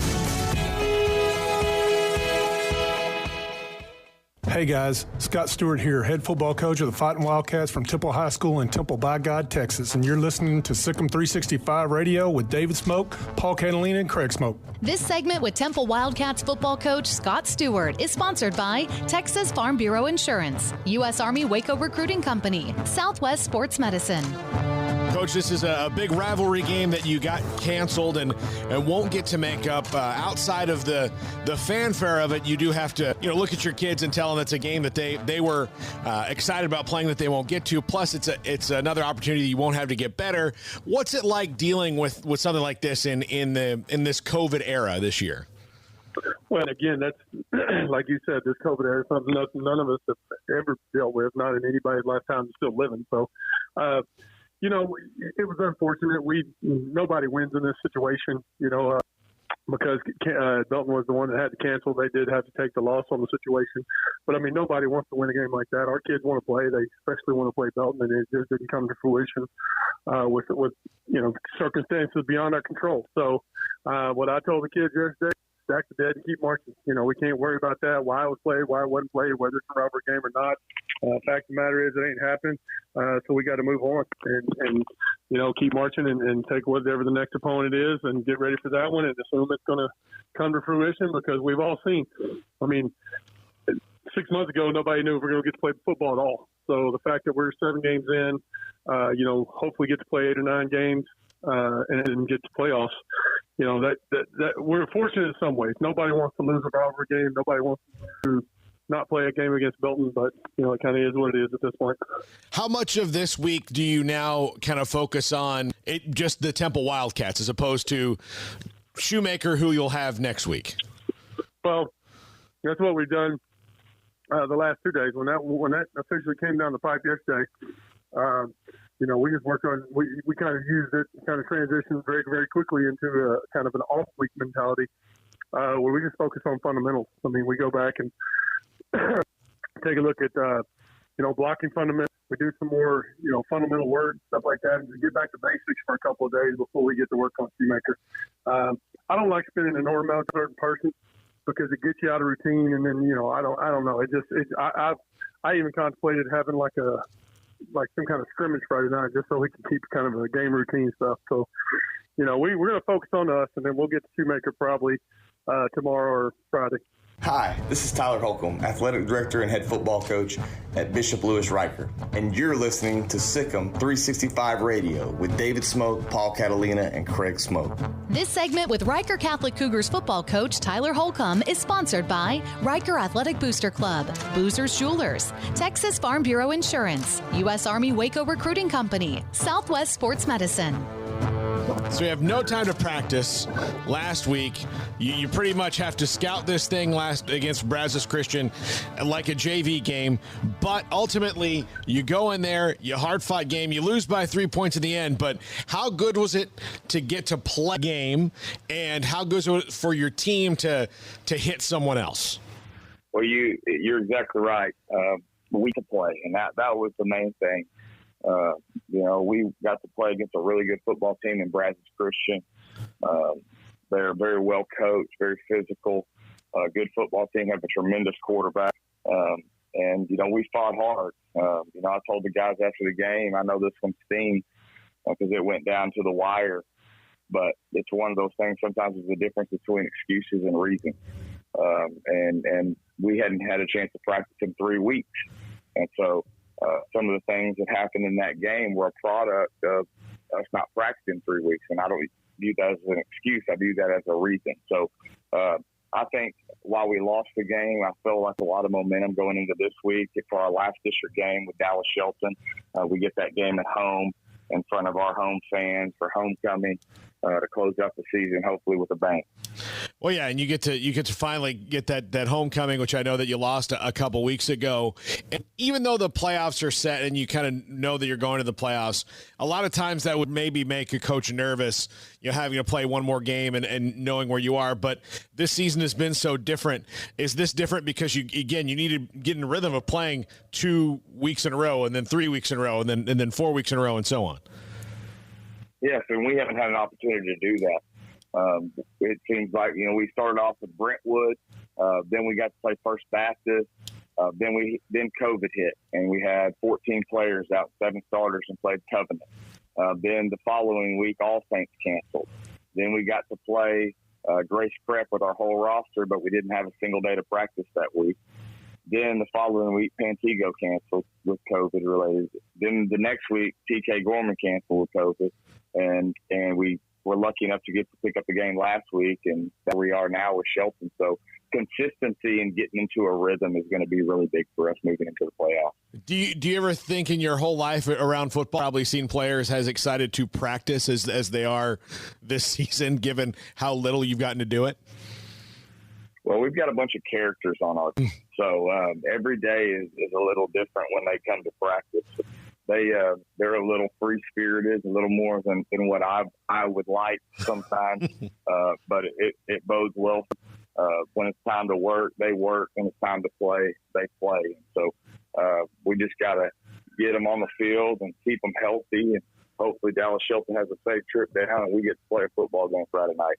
With so many companies and policies out there, it gets so confusing shopping for insurance, and I never know if I'm getting the policy that's right for me. Luckily, I met the team at the Niche Group Insurance Agency. With the Niche Group, you can go to one company and get access to coverage options from many insurance carriers, and you get to speak to a real person about your specific coverage needs. With the Niche Group, I know I'm getting the right coverage at the right price. If you need insurance, talk to the experts at the Niche Group at 1-800-258-8302. Stepping into the boots of a U.S. Army officer can add confidence and leadership skills to your son or daughter's career path. See all the things they can achieve in our boots at GoArmy.com. U.S. Army Waco Recruiting Company, 254-598-8131 or 254-776-1543. In the market for a quality metal building? Since 1943, Pioneer Steel & Pipe has helped Central Texas residential and commercial customers with metal building design, panel options, building components, and trim options. Pioneer Steel & Pipe's residential line is energy efficient, offers low maintenance, reduces insurance payments, is impact resistant, and carries up to a 45-year limited warranty. In addition, they can also help you find a metal building contractor for your project. Pioneer Steel & Pipe with locations in Waco and Bryan and at pioneersboys.com. Let's face it, some people just like driving around in the new. Hi, Jay here from Pickup Outfitters to talk about those truck owners that know they have naked trucks but simply don't care. You'll hear them saying something like, I'm just driving around free and easy, nothing constricting me. Gross. But there is something that can entice almost any naked truck owner. Leather. I mean, they kind of go together, right? And Pickup Outfitters is an authorized dealer and professional installer of cat skin leather seats. So I'm asking you to do your part and help us end truck nudity. The next time you're near your naked truck owner friend, you can say something like, you know what would really be sexy on your truck? Leather. And they'll get that sly smile, and you know you've hit them in their weak spot. Pickup Outfitters installs factory matching leather kits or custom kits in just about any color combination for your truck or even car. It's the sexy thing to do. You can be part of the problem, or you can create a commotion with cat skin leather seats at Pickup Outfitters. 220 Lake Air Drive in Waco. It's the heat of the summer, but the real heat is what you're cooking on the grill, smoker, or in the oven. So Waco Custom Marketplace can be your go-to playmaker for summertime grilling. You can't go eat anywhere else? Be your own chef with custom ordered and cut ribeyes, sirloins, fillets, New York strips with a focus on high-quality beef at a competitive price. Waco Custom Marketplace also has fresh deli cuts with sliced turkey, ham, pepperoni, or corned beef. Waco Custom Marketplace also your home for the freshest seafood in town. Salmon, shrimp, mahi-mahi. Great priced chicken products, whole birds, tenders, chicken breast, and wings. Waco Custom Marketplace with smoked items unique to Waco. House-made bacon, summer sausage, boudin, hot links, and German sausage. Every seasoning for every occasion, grilling, baking, or frying. Your hometown grocery store with canned goods, pasta, fresh baked bread, buns, chips, sauce, condiments to pickles, charcoal and lighter fluid, cold beer and wine. Best kolaches in Waco, mouth-watering cinnamon rolls, and here for the community every single day, helping you avoid the long lines in crowded stores, serving quality products to the Waco community. Go online for the weekly value boxes. Family owned and operated Waco Custom Marketplace, 425 Lake Air Drive in Waco, or WacoCustomMarketplace.com. Welcome back to Sic'Em365 Radio. The 5 o'clock hour is brought to you by Edward Jones and financial advisor Cam Heathcott. Edward Jones, making sense of investing. Purdy over the middle, intercepted. Tejada down the sideline and pushed out of bounds.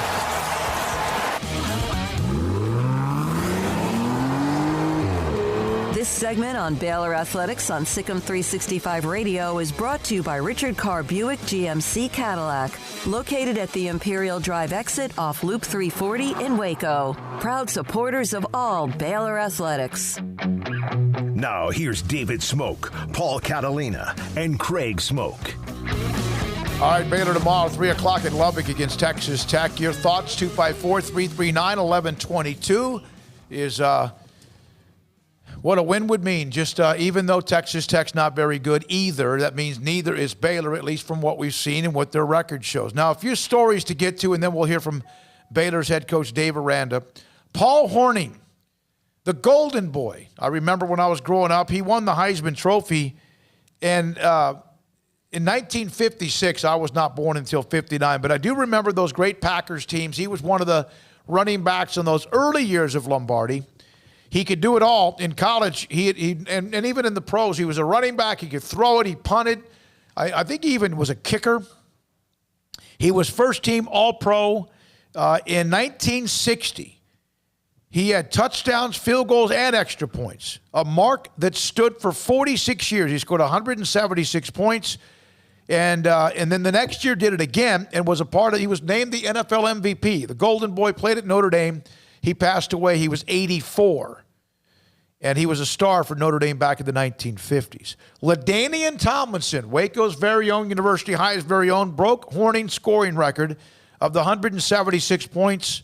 In 2006, he had 186. Paul Hornung missed the Packers' 1961 title game, summoned to duty by the Army, but a call from Vince Lombardi to John F. Kennedy, President Kennedy, led Hornung being granted leave. Was he a Packers fan? He scored 19 points in a 37-0 rout of the Giants for the NFL title. Wow. That's impressive. I mean, can you imagine John F. Kennedy taking a call from Vince Lombardi and being like, okay, sure. John F. Kennedy was just a big football fan. Yeah. He played 9 years in the NFL, but he passed away today at the age of 84. Now, this is interesting. So the SEC is going to use that December the 19th as kind of a washover, correct? They're going to be able to play games of teams who are not a part of the SEC championship game. Yes. And we don't know. They really won't know that. They'll know some of the ones that are out here pretty soon. So you really don't know some of those makeup games. So they're pushing it back to the 19th. That was the SEC championship game.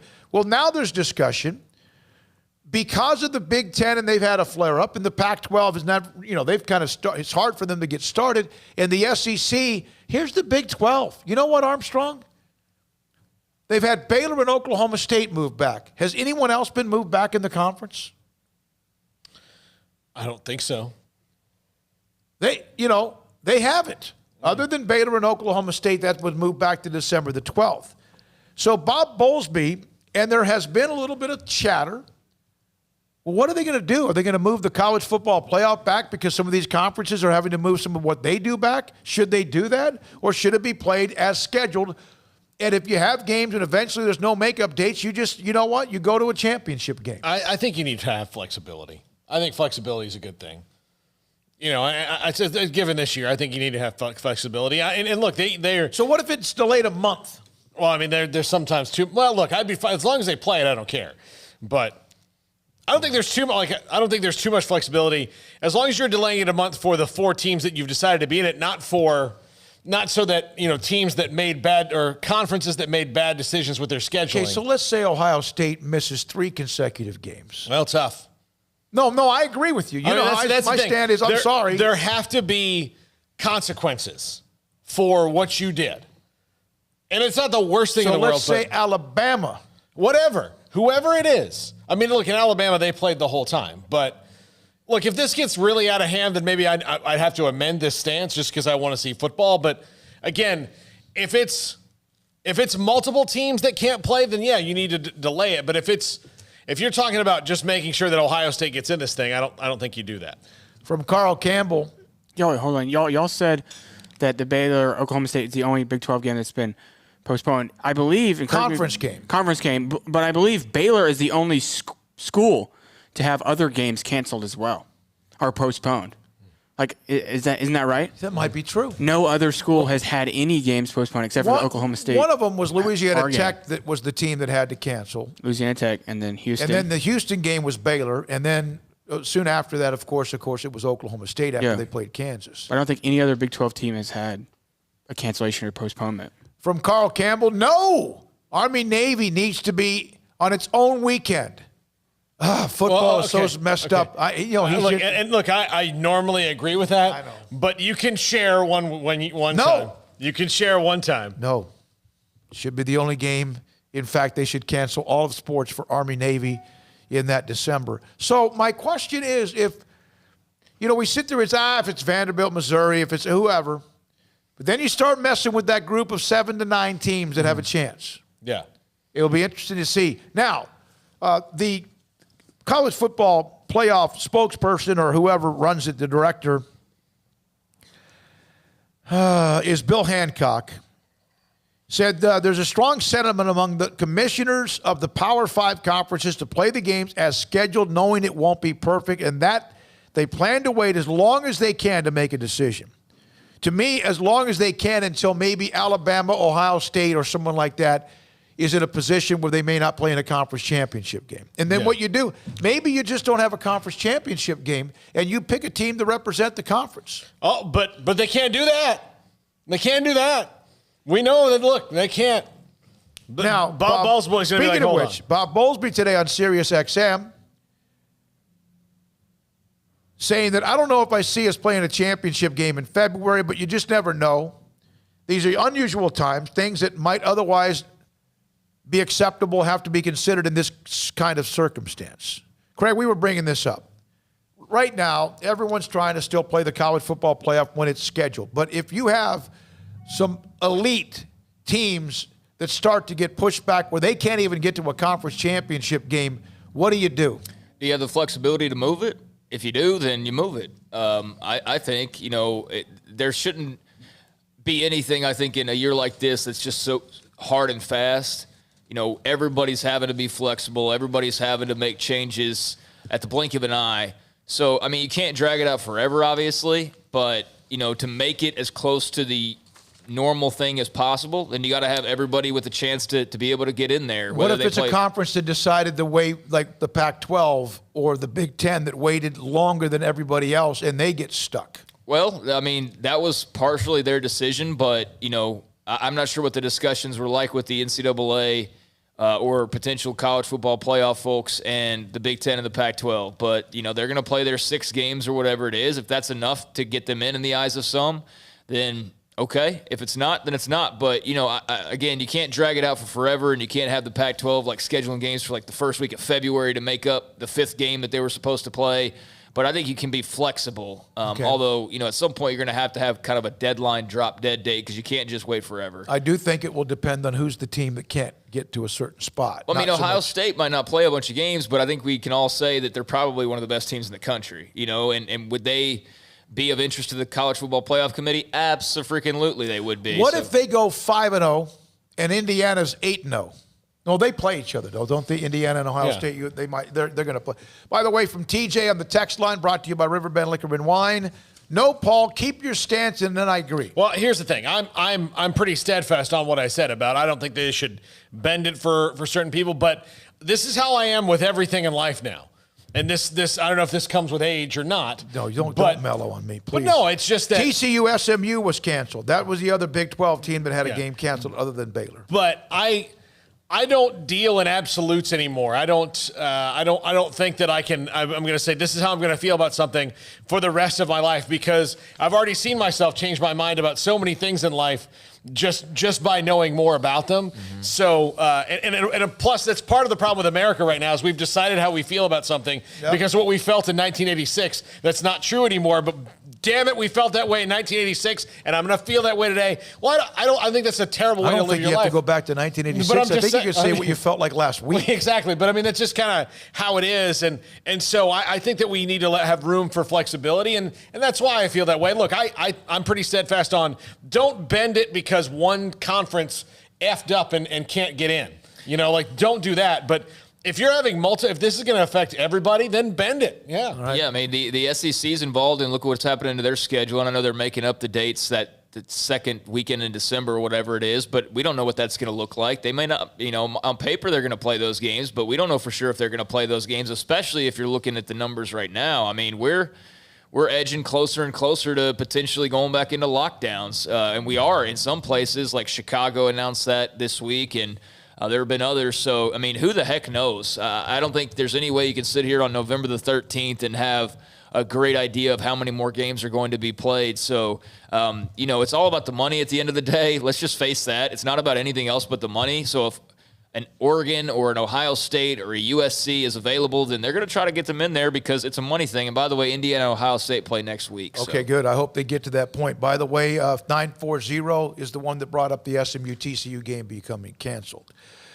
Miami has hired a woman to become the first ever female general manager. Good for her. Good for them. Kim is going to be the new general manager. She's 51 years old. Kim Ng.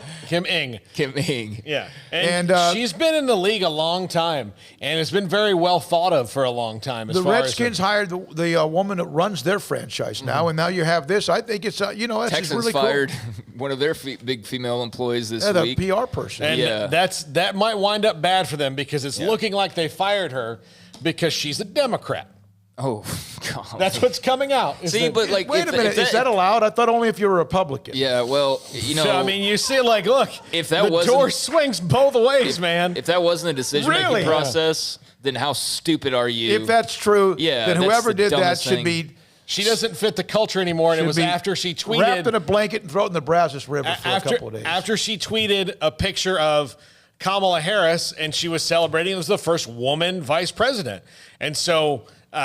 that's all of a sudden someone who's really well thought of in the industry. How many is not a cultural fit anymore? Would be fired if they would have put up that they were excited if Trump had won? Well, see, let's not play whataboutism here, because that's whataboutism. What about this? What about that? Look, you shouldn't be fired either way. No, I'm saying, no, that's not what I said. Okay. Whoever fired her, if that's the reason they fired her, they're an idiot. Yeah. What I'm saying is how many did you see the tweet by Jack Nicklaus about a week of the election? He tweeted, hey, I'm going to vote for Donald Trump. And there were some that said, this is the most controversial thing he's ever done in his life. Yeah, put up a tweet supporting President Trump. He's an old white dude. That's President Trump's But had he supported Joe Biden, it never would have gotten anything but praise. That's the point. No, there's a lot of hypocrisy out there. That's what I'm saying. I don't know why people were shocked about it. If that woman was fired because of that, that's it. I didn't hear that. That's well, first things first. You're basing that off of, and I know that on TV they may play that as well. Let's just realize before we do this or that the media is overwhelmingly liberal. They don't even try to hide their feelings. This is not the media of old. It's a disgrace compared to the media of old, and it's only going to get worse because everybody's a media member now.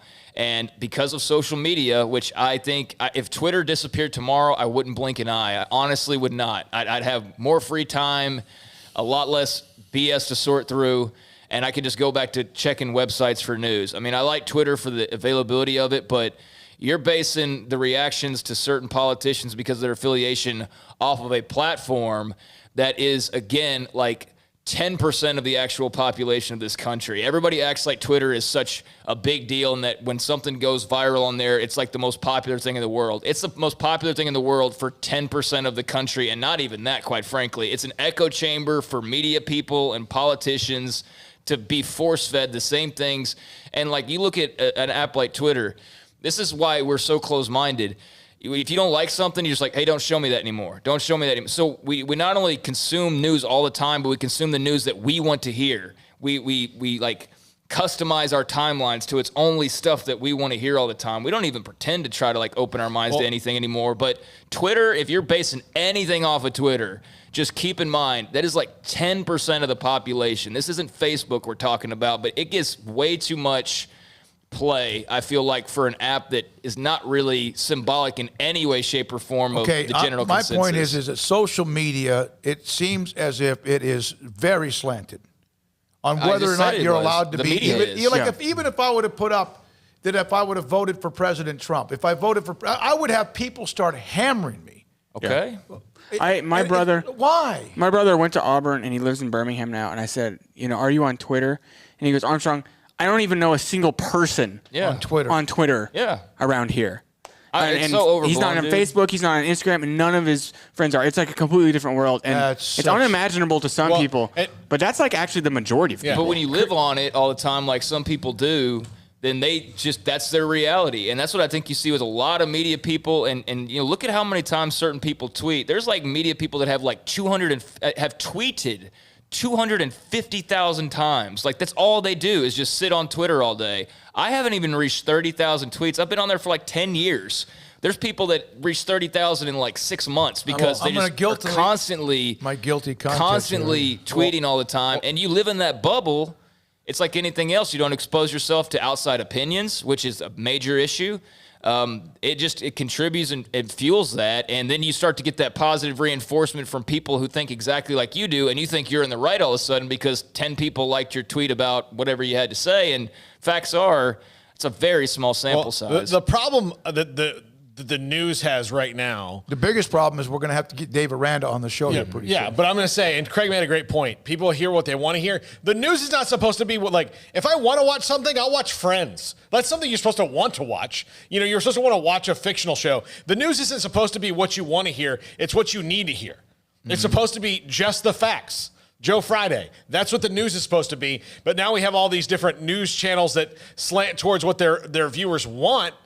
No, you need to be what your viewers need. That's the news. That's the responsibility of journalism. All right, when we come back or not. Just go right. All right, this is my conversation with Dave Aranda, then Art Strickland on the Masters in the second round. He was at Augusta National this week. Here's Dave Aranda. Baylor head football coach Dave Aranda with me on Sic'Em365 Radio, and you just announced the news about Terrell Squirrel. The hits just keep on coming. I've asked you this before. This has been a sledgehammer of one thing after another. How is everybody holding up? I think we just do our best to stay together. I think when you're in the building, I think earlier we talked in an earlier conversation we had talked about just like chopping wood, and you just pick up your axe and just go to work, and when you're done with the day, you get your rest, and then think about the next tree that you got to work on. And I think that's really what it's been. And when everyone's doing it, and everyone's got their mindset is, I'm going to get to work and I'm going to start chopping until I can't chop no more. That's all you can ask for. So there's very much that feeling here, and I appreciate that. And we'll eventually get this thing where it needs to be. back when Matt Rule took over, he kept telling everybody to trust the process. And, of course, at a 1-11 season, everybody was like, shut up, or rolling their eyes or wondering. Is that something that you would tell the fan base right now? Just bear with us and we'll get through this? I think so. I think, there's been, we're trying to play 4 full quarters. So I think there's been improvements. I think you look at just some of the practice tape from 4 weeks ago to now, not much less the game tape, and there's a huge improvement. And so, we just got to be able to get it towards it's 4 full quarters of us doing the right stuff. And, it's exciting when we're on the same page and we're executing, and the energy on the sidelines and the belief and everything, and we just have to sustain that and finish it. What does it say about Terrell Bernard that he went back in the game, considering he's about to have surgery, that he went back in the game and played through that? Yeah, it says a lot. When he was really upset last night when he heard the news, and so when I talked to him, I said, when I think of Baylor football, when I think of the heart and soul of this team and the character of this team, I think of you. And I mean that with everything I got. And so that's who he is. And we talked about his ability. It's difficult. I always feel the shoulder. That surgery is the most, I think, where it cuts you down the most. I feel like having had a bunch of shoulder surgeries,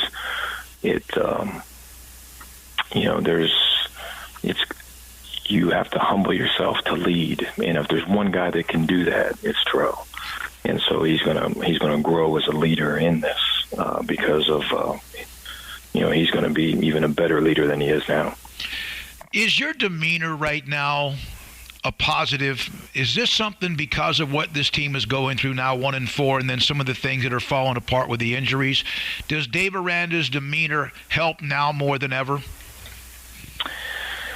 I imagine it probably does. I just look at it as just trying to always look out and try to help where I can. And there's a bunch of guys that are struggling. I think nobody, when you're not having success, I think as coaches you feel it, and players certainly do. I think players, just some of the COVID restrictions that we have, just seeing their families and just everything else, I think all of that is real. And so for us to be there for our players and to get to the person-to-person piece, I think is really the key. And so I think spending time to do that, and then when it gets to the football and we get on the grass, improving, slow, steady improvement, and let's get it right. Let's make sure the foundation's right. I think all of those things are at play. But, looking outside of yourself to help other people, I think that's really the key right now. You have had success in a lot of different places. Has anyone ever given you advice if you as a coach ever doubt yourself? And I'm not saying that you are right now. Obviously, it's a tough time. But is there anyone that has ever given you that peace of mind of when things are like this, then this is what you need to do, or this is how you need to do it?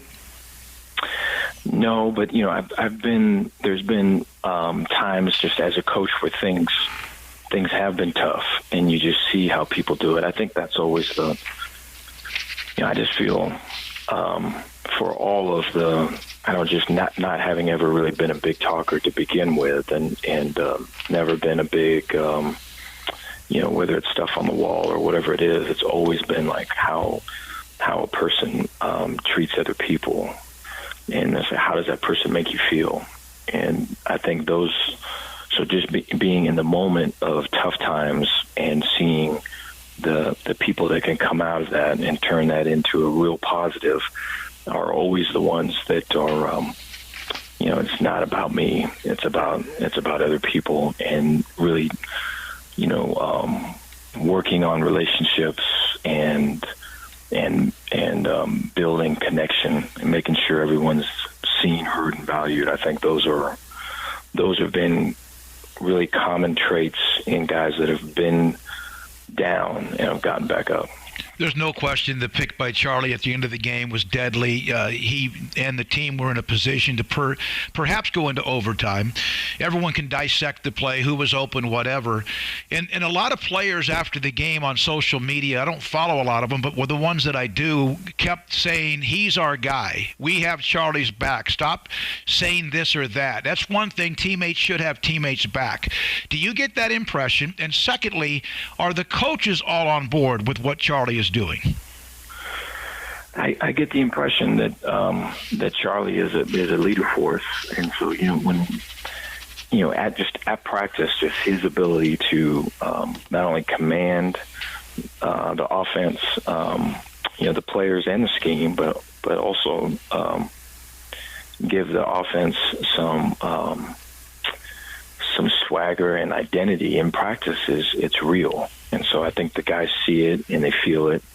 And so, it's been getting it to Saturday, has been the fight. And so whether it's this half or it's, that half or these 3 quarters or this quarter. And so I think the consistency there is where we can certainly improve. But, the coaches as well as the players, they see it in practice and they see the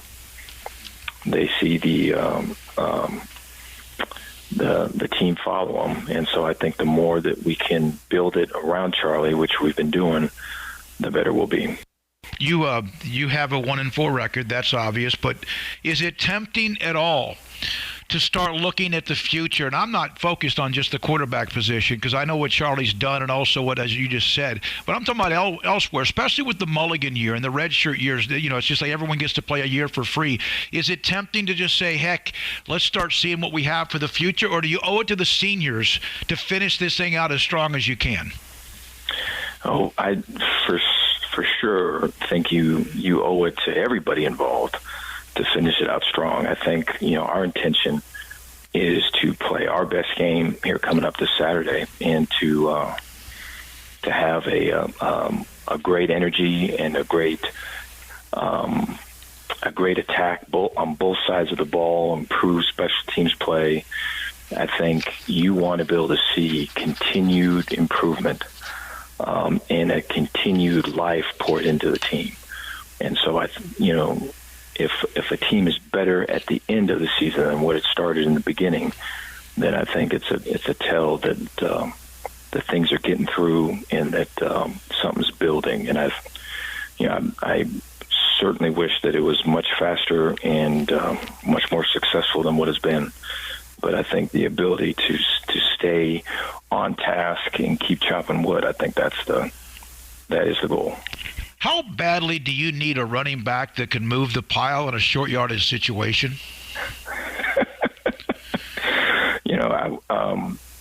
That's an area we've got to improve, and I feel like it showed up on Saturday, and it's been evident in the weeks previous. I think just the physicality that's required there, I think overall is an area that for me needs much more improvement than where it's at right now. And so that's something that's ID'd and circled, and something that we're going to, in these last weeks that we've got, that we are all aiming to make a lot of improvement on. A couple of things. David Randall with us, Sic'Em365 Radio.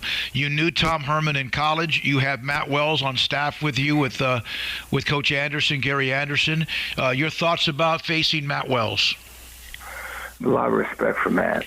Matt's when I first met Matt there at Utah State, I remember just his, he's humble. He is very smart. I think he is he's very passionate. He's a family guy.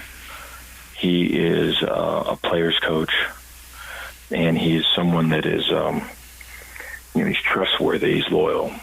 He's someone that I think, just coaching wise, that will always have your back, and I think it's a real strong compliment. I feel he lives his life that way. And so, his family were real close with my family at the there during that year. And, he's been since I've been in this role, he and I have talked quite a bit. I know our families have talked quite a bit. And so, I've got a lot of respect for Matt. Is there any chance that you did not have long enough cleats, no matter how many you bring to the game, based on the field conditions in Ames, Iowa?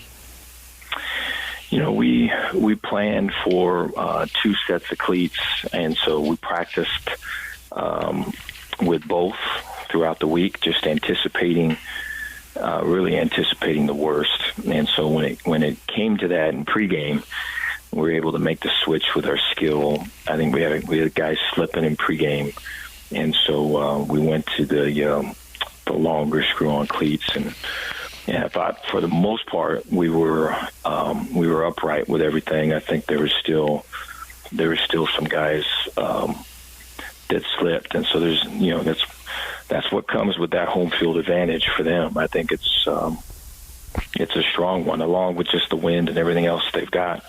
It was a part of the game for sure. What's more difficult now that you've been the head coach and you've been in the headsets, making in-game adjustments on the defensive side of the ball or the offensive side of the ball? I think, I don't know if there's a big difference in terms of that offense or defense. I think it's more of like what we've done to that point, what the opponent's trying to do, right? What are our available options, right? What does the package, what does the personnel allow us to do? It's really more that.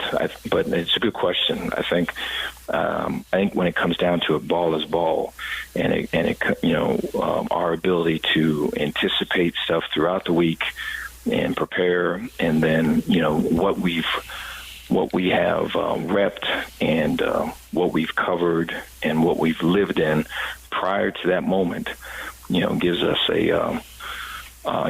tools that we can reach back and use when we have something that needs fixing. And so I think all of that available at that moment, where that is, I think is the biggest thing. My last question: how do you handle losing? How does Dave Aranda clear and move on? You have to do it with your team. You talked about chopping wood. How do you personally handle right now? For me, I look at the things that need fixing, and then I look at what things am I a part of am I a part of the problem? What things, in other words, what things can I do better? And then I look at the positives, the growths that we've made that sometimes will get overshadowed or lost in the loss, and try to build on those and really work on making the connection of, let's continue with this trend, let's continue with this positive thing, it's going to pay off. I thought there was examples of that in this last game, whether it's starting fast, whether it's converting some big third downs early in the game, whether it was running the ball early in the game, whether it was getting some turnovers or takeaways. And so I think those are things that are examples of it. But I think we have to kind of keep at it, keep building relationships, and then we'll get it to where it needs to be. Dave Aranda, head football coach at Baylor, on Sic'Em365 Radio. Coming up next, Art Strickland, who was at Augusta National earlier this week on the first 2 rounds. The second round has been delayed because of time and because of, obviously, sunlight, and they'll resume the second round tomorrow morning. A group of over 30 physicians in Central Texas became frustrated, just like maybe a lot of those who they were frustrated with, because you don't know how or haven't been able to or find a place or a way to lose weight without losing part of your muscle. Central Texas 30 physicians then said, you know what, we need to do something about it. So, too many patients that they saw suffer from complications of obesity, patients who have tried countless of the DIY, do-it-yourself type of diets, and often resulted in 25% of the weight they lost coming from muscle breakdown and muscle loss. So they wanted a different approach, and they created Muscle-Wise Nutrition. a coach-managed diet program to lose substantial weight, targeting fat, sparing muscle. Dieters seen weekly by a coach who performs detailed body composition and analysis. So you can email Sic'Em365 at musclewisenutrition.com, Sic'Em365 at musclewisenutrition.com, and one of the coaches who's a part of this particular program will contact you and set up basically seminars to educate you on muscle-wise nutrition. Lose weight by losing fat, sparing the muscle. Start Muscle-Wise today. Contact them, Sic'Em365 at musclewisenutrition.com. With so many companies and policies out there, it gets so confusing shopping for insurance, and I never know if I'm getting the policy that's right for me. Luckily, I met the team at the Niche Group Insurance Agency. With the Niche Group, you can go to one company and get access to coverage options from many insurance carriers, and you get to speak to a real person about your specific coverage needs. With the Niche Group, I know I'm getting the right coverage at the right price. If you need insurance, talk to the experts at the Niche Group at 1-800-258-8302. One size fits all. That may be all right for an adjustable belt or cheap sunglasses, but when it comes to your financials, no one wants a one-size-fits-all strategy. Ben Erlinson, your Edward Jones financial advisor, knows that his most important goals are yours. That's why he takes the time to understand your needs, knowing you. That's how Edward Jones makes sense of investing. Ben Erlinson, 100 North 6th Street in Waco, 254-759-8533. Edward Jones, member SIPC. Riverbend Liquor and Wine has their easy-to-access drive-thru open and convenient and clean in-store location on the corner of Lakeshore Drive and North 19th Street in Waco. Riverbend Liquor has the best and most extensive variety of craft beer selections in Waco, and Balcones whiskey, including single malt, pot still, baby blue, rye, brimstone, and the all-new lineage in stock. Riverbend Liquor and Wine, family-owned and operated, and a hidden gem in Waco on Lakeshore Drive and 19th Street. And find out more on Facebook and Instagram.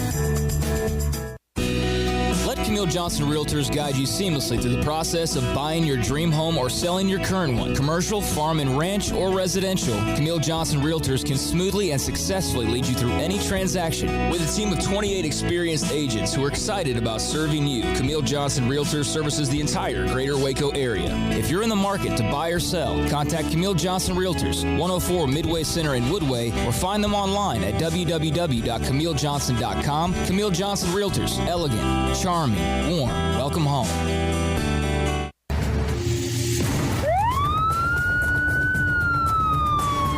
If you or a loved one or friend has been arrested and you can't afford bail, trust Terry and Chase Chapman at Chapman's Bail Bonds, covering Waco and McLennan County for over 25 years. Chapman's can bail you out anywhere with experienced, knowledgeable local agents who are committed to serving you professionally, respectfully, and with the highest integrity.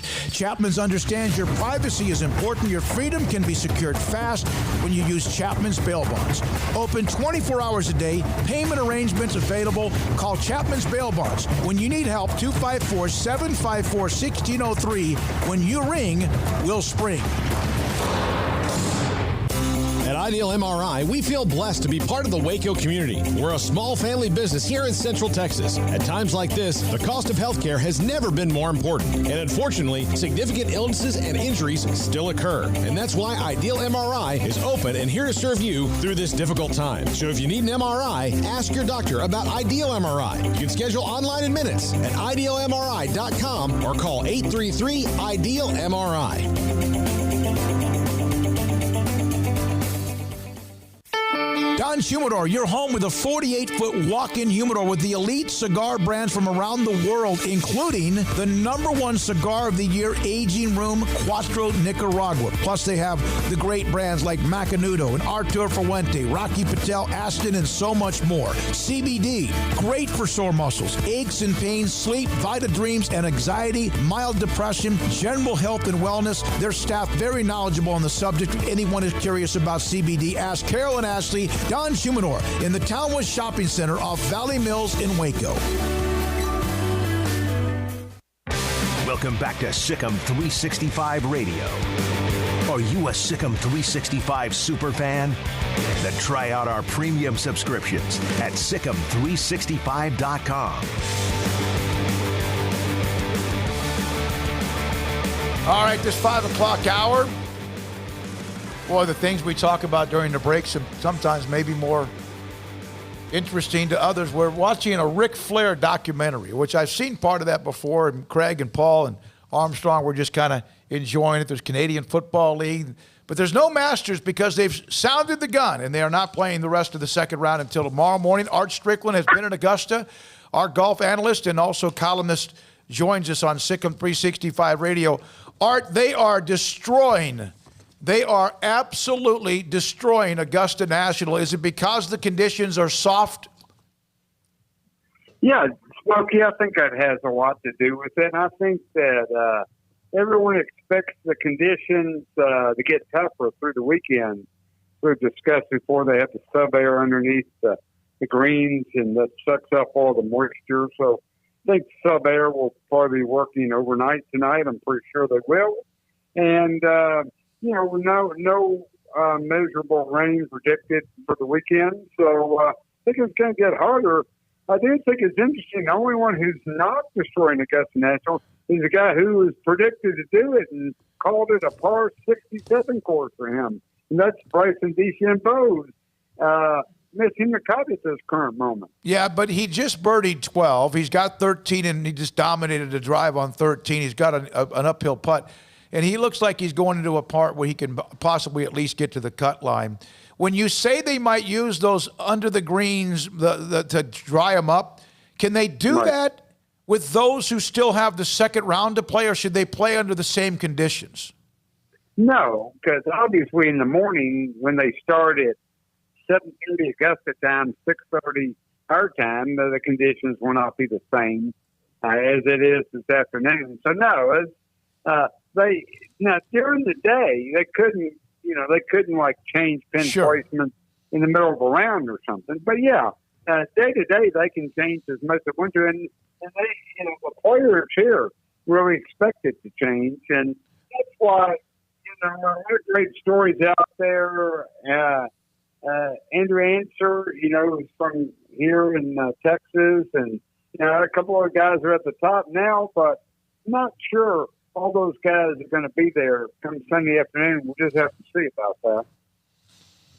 Art, what has been DeChambeau's undoing so far, in your opinion?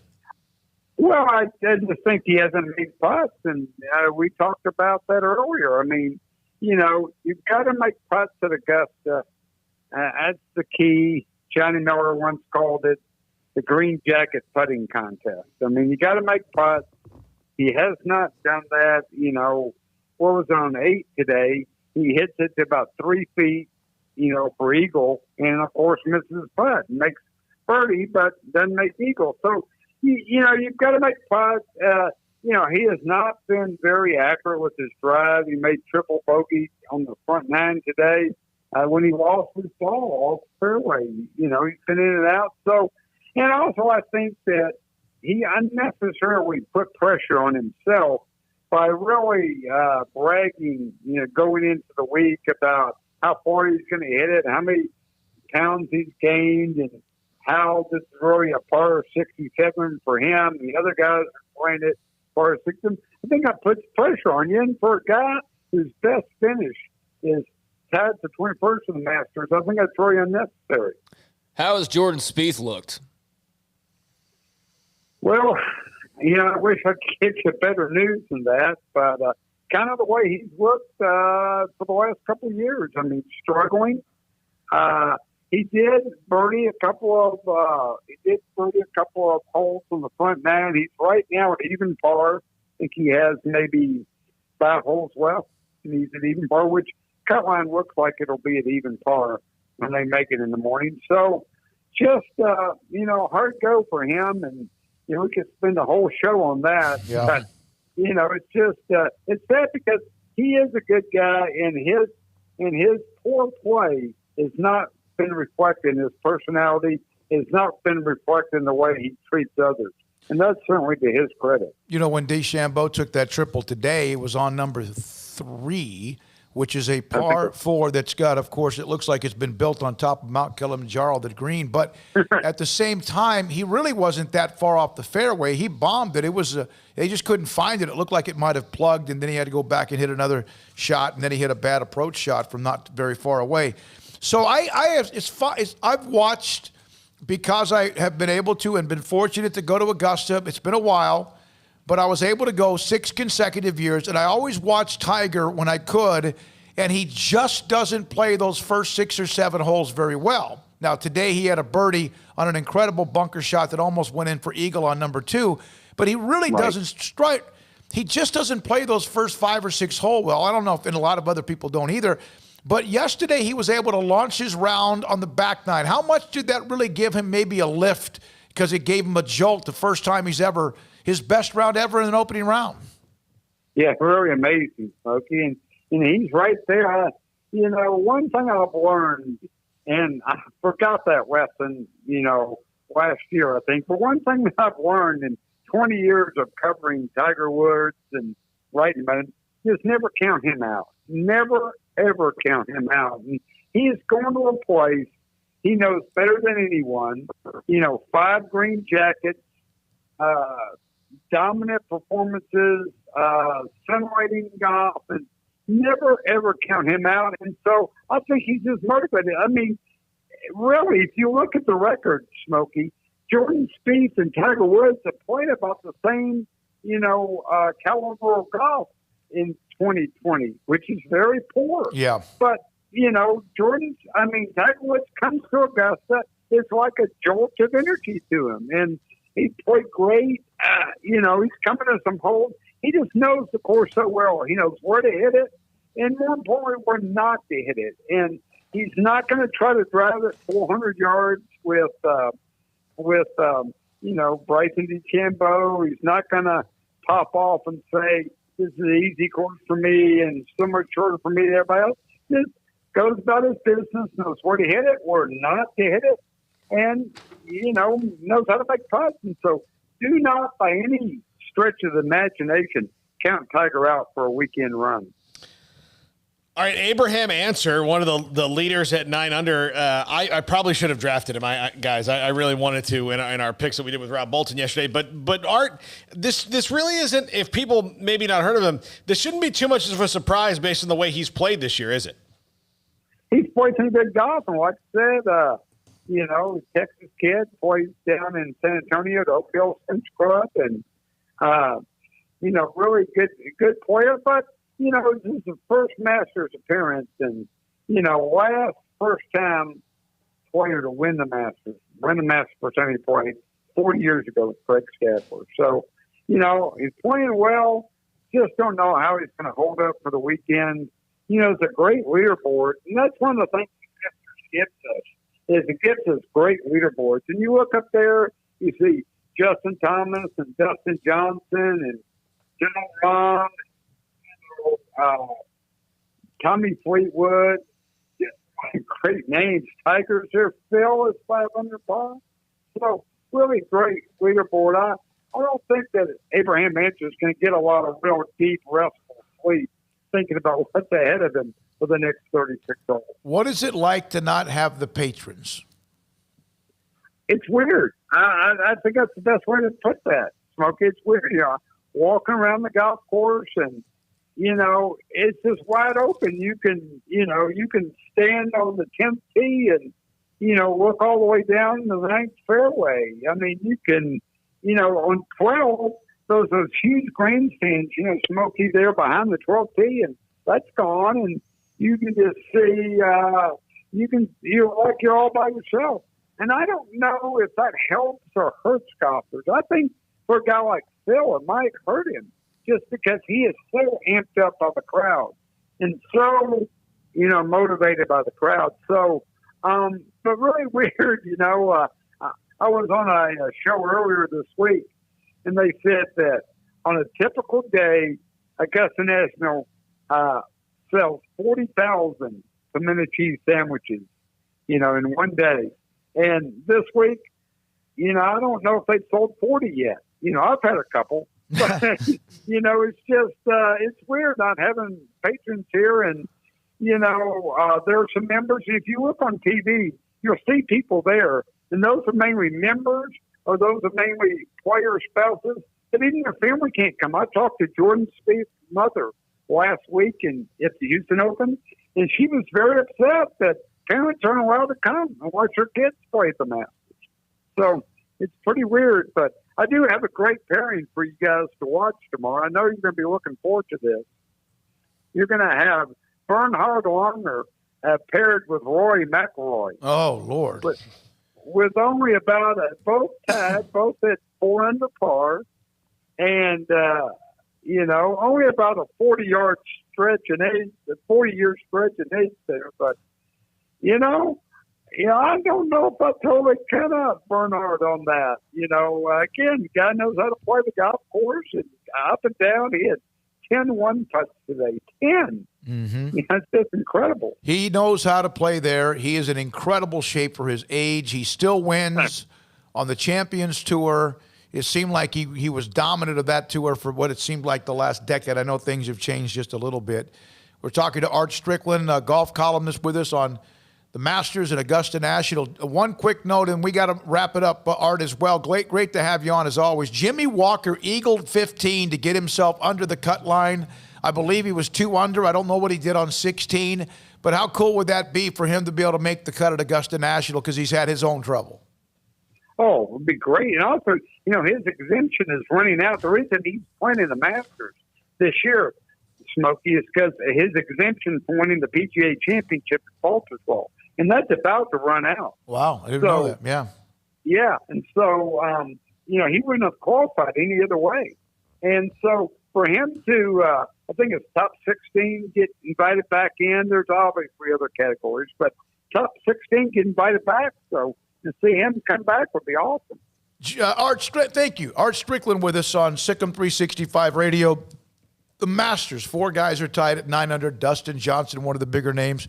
Justin Thomas, also one of the bigger names as well. And you can follow Rob Bolton on golf. He is posting what our teams are like.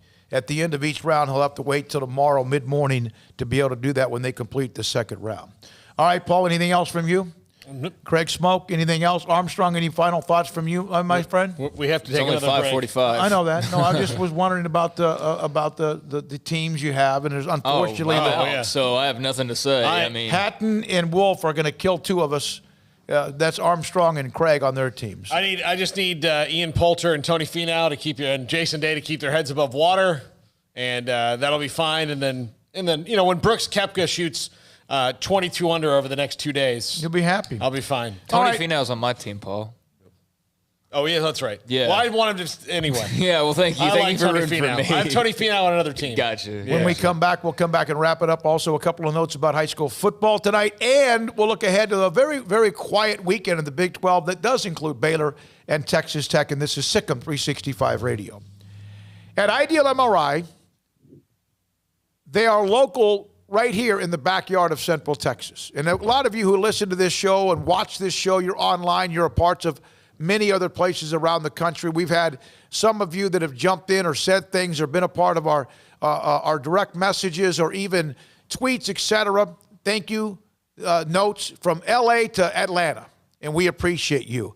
But right smack here in the middle of Central Texas, in the Central Texas marketplace, our title sponsor, Ideal MRI, has been amazing. It's been a game changer for a lot of people when it comes to health care.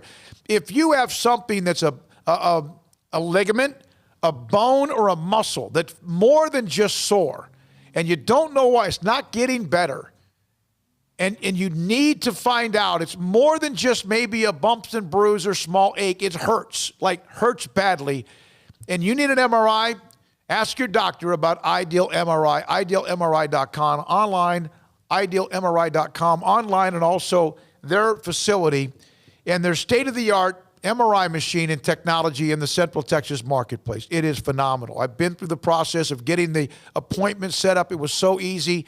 They didn't sit there and say, well, this is the only time, and another 6 weeks later. No, they made it work for me. And the check-in when I got there was simple. And then the Texan specialist went over the process with me, and then I was inside that MRI machine. By the end of the evening, I knew the results, which I kind of knew anyway, but but I had evidence, thanks to Dr. Rob Maxey, and passed it on to my orthopedic surgeon in Dr. David Haynes.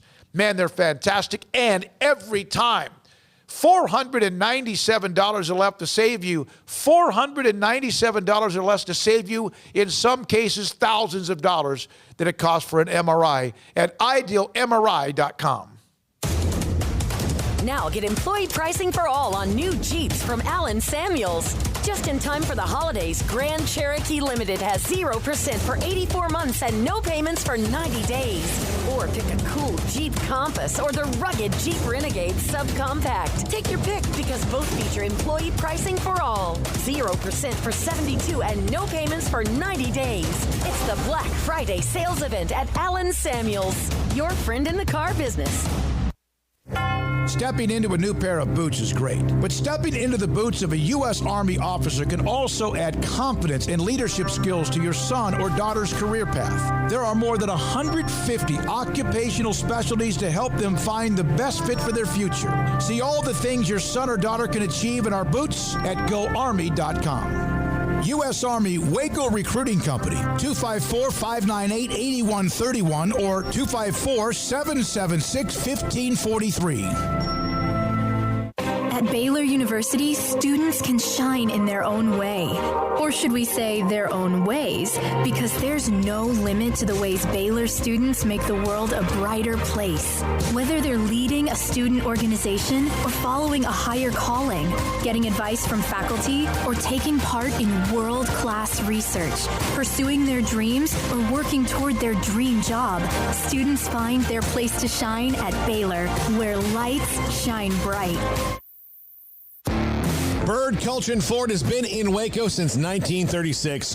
Ford, the #1 selling truck in Texas, 43 years running. And Bird Culture Ford proudly supports high school football in Central Texas. And no better way to tailgate with a Ford than from Bird Culture Ford. And are there better vehicles to tailgate with than the Ford F-150 or the Ford Expedition? And of course, you can get them new, pre-owned Bird Culture Ford. Our sponsor of the Ford Tough Player of the Week, locally owned dealership. Online at bkford.com at 1701 West Loop 340 in Waco. Bird Culture Ford.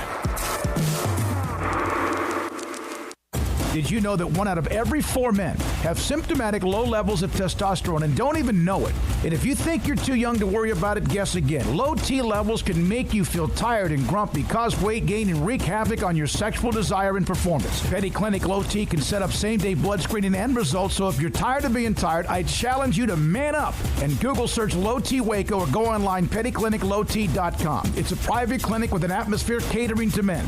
Affordable, only $150 a month, includes lab work, office consultation, testosterone injections, follow-up visits compared to $395 a month in Dallas or Austin, and you don't have to fight the traffic. Petty Clinic Low T as board-certified physician consultations will provide the best form of brand-strength testosterone available. Contact Petty Clinic Low T today, just off Highway 84 and Old Hewitt Drive in Woodway. Petty Clinic Low T, helping men become the high-performance men they deserve to be. PettyClinicLowT.com or Google search Low T Waco. Texas board-certified personal injury trial lawyer and Baylor alum David Willis and Baylor alum Parker Willis are ready to help if you or a loved one has been wrongfully injured in an auto accident, SUV rollover, industrial accident, 18-wheeler crash, or were seriously injured by a defective product or recall drug. Call them for a confidential and free case consultation at 1-800-GOT-HURT or visit them at texastriallawyer.com. Principal office located in Houston, Texas. From the first workout to the last practice, sports is an incredible challenge. Hi, this is Dan Ingham with the First National Bank of Central Texas, and we're proud to support each athlete, every parent. Wins they're in. If Midway was to stun the world and win, and you never know, but they would make the playoffs, and they had to battle some of the wonders about whether they're going to play that game, but they eventually are going to play that game, so that's interesting tonight. And I think there was about 10 or 12 games where teams just didn't play. They had to forfeit. A couple even locally, Gatesville against Carthage and a handful of others. Mart won with a forfeit with Cumbie. And that's just kind of weird. But they all move on. They all move on. Cowboys off week. They won't lose. Although they'll still wind up like somebody's rushing yards will be credited. Who's playing in that division? Is it Philadelphia, New York this week? Because they could lose by one of those teams. Not either one. They don't want the Giants to win. No, they do want the Giants to win. It moves them into the – right now I saw – Craig, do you see that with their number 3 pick in the draft at this time? What does it matter who wins or not in that division? Who has it? The Cowboys. The Eagles and the Washington the Cowboys football team need the Eagles to win to stop any faint hopes that they could still get back in it. That'll put the Eagles, if they win, 500, 400. 4-4-1. Yeah, that's pretty good.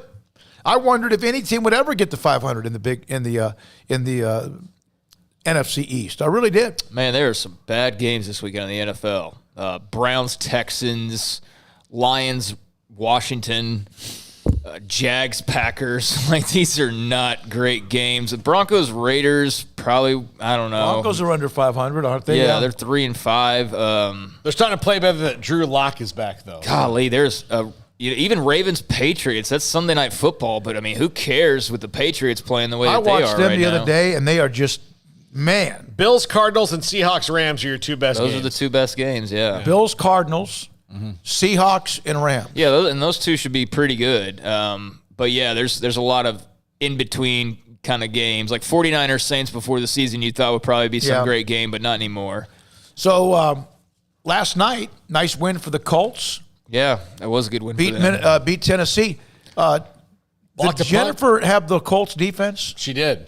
Didn't they run something back in? Blocked a punt and scored a touchdown. There you go. So she might get some points there. No, she did. She got, I believe she got like 13 points. No, she got 12 points, and Derrick Henry got 13.9. So really, here's the deal. Her defense offset Derrick Henry. Her defense kind of offset Derrick Henry a little bit. Because he's capable of 30, right? Yeah. Or 25. And he had 100 yards, but he didn't score a touchdown. That's good. That's good.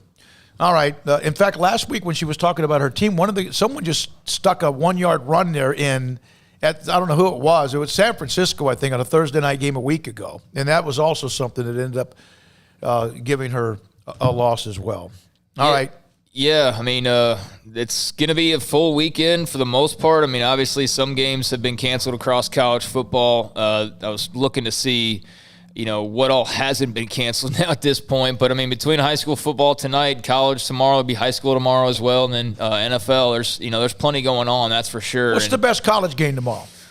Florida, Arkansas? Is that one of the ones we were talking about? Yeah, Florida, Arkansas is definitely up there as one of the better games. Kind of rolling through. SMU Tulsa could be kind of interesting because of just, we know those teams pretty well. That could actually be sort of interesting. Did you guys hear what Lee Sterling said about Arkansas? They're going to only run 58 to 60 plays. They want to dummy it down. That's opposite of what their offensive coordinator has learned how to do. Well, Sam Pittman's the head coach. I know. And look, here's the thing. I think that's good for Kendall Brooks. Yes, absolutely. I think that if he can learn to do both, because his one flaw, I'll tell you, the one flaw in the offense when they were here was – there were times where, you have to snap the ball with 2 seconds on the play clock. And you'd watch the offense out there, and it was like their feet were on, like they were standing on hot coals. Like they just had to go, they had to go, they had to go. Sometimes you just, got to hold the ball. Hey, Penn State kind of stinks. Maybe Nebraska can get a win over them. That's one of the other games tomorrow. That will be 30 to 16 Penn State. Well, too bad. I mean, if they were going to jump up and get one, that would be a good time to do it. Would be tomorrow. Carl Campbell's already told me looking forward to that. I'm not.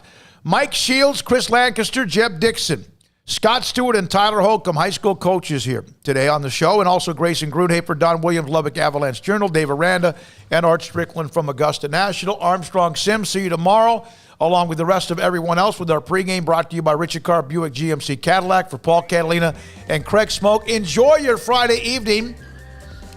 We have rarely had very many of those without a football game, but ours was last night in that classic win for Center. I'm David Smoke. Thank you for listening. Thank you for watching whenever you do, however long it might be. Good night. Sic'Em365 Radio.